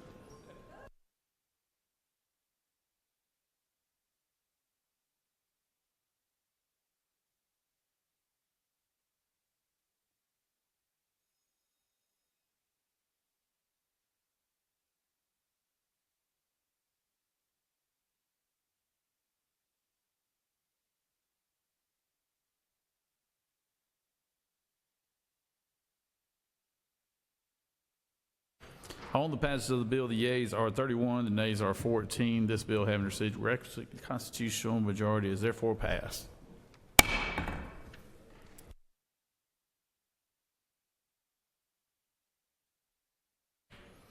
Secretary read House Bill 463.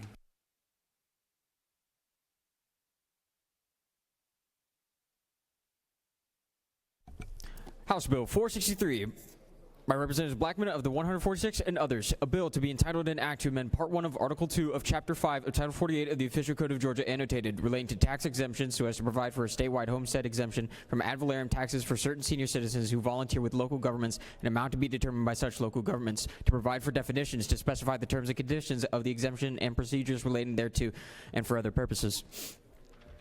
Mr. President, the Committee of the Senate on Finance recommend that this bill do pass by substitute. Senator Huffstadler of the 52nd, Chairman. Mr. President, the Senate Committee on Finance offers the following substitute to House Bill 463, a bill to be entitled an act to amend Article 2 of Chapter 7 of Title 48 of the Official Code of Georgia annotated relating to the imposition, rate, computation, exemptions, and credits relative to income taxes so as to reduce the personal income tax rate, to revise provisions relative to annual reductions of the income tax, to reduce the rates of taxation on corporate and partnership income, to increase the amount of the standard deduction from the state taxable income for individuals, to provide for related matters, to provide for an effective date and applicability, to repeal conflicting laws, and for other purposes. Mr. President, a minority report has been attached. Mr. President, that completes the order. Recognize Senator from the 19th.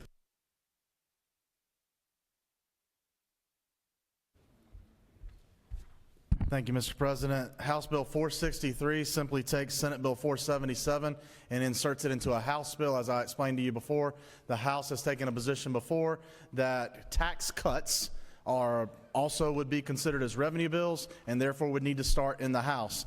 We do not take that position, but because we believe middle class affordability is so important, we are going to take our bill, put it on a House bill, send it back across the chamber so that that does not remain as an issue to providing relief for Georgia families in this calendar year. Happy to take any questions, happy to yield the floor. You do have one question, Senator. Thank you, Recognize Mr. Senator President. you do have one question. Okay. Senator from the 14th. Thank you, Mr. President. Senator Yield? Of course. Senator, do you know if the senators from the 51st or 27th have any tax bills, or are they all yours? I'm sure they're focused on affordability as well, but as you mentioned before, it looks like I'm dominating the topic. Fair enough. All right, thanks, Senator. Any further questions? You have no questions, Senator. I yield the will.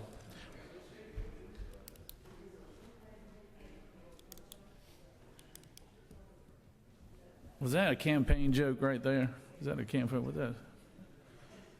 I didn't catch that. It's been a long day, hasn't it, Senator? All right. Does any senator wish to speak for or against the measure? Chair hears none. Is there objection to the previous question be it ordered?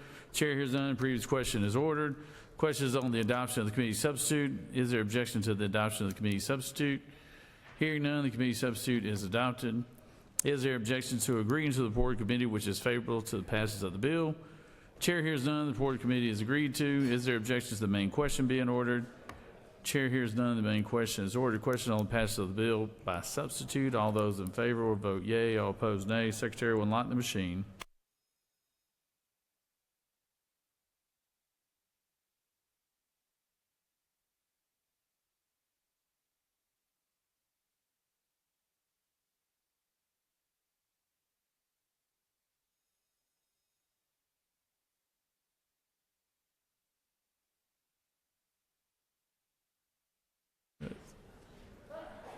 Senator from the second, for what purpose do you rise? Just a simple parliamentary inquiry, Mr. President. State your Mr. President, President, is it not true that Ricky Bobby said, if you're not first, you're last? That is, that's very true, Senator. And I have to say, I've never seen so many people vote no on tax cutting bills here.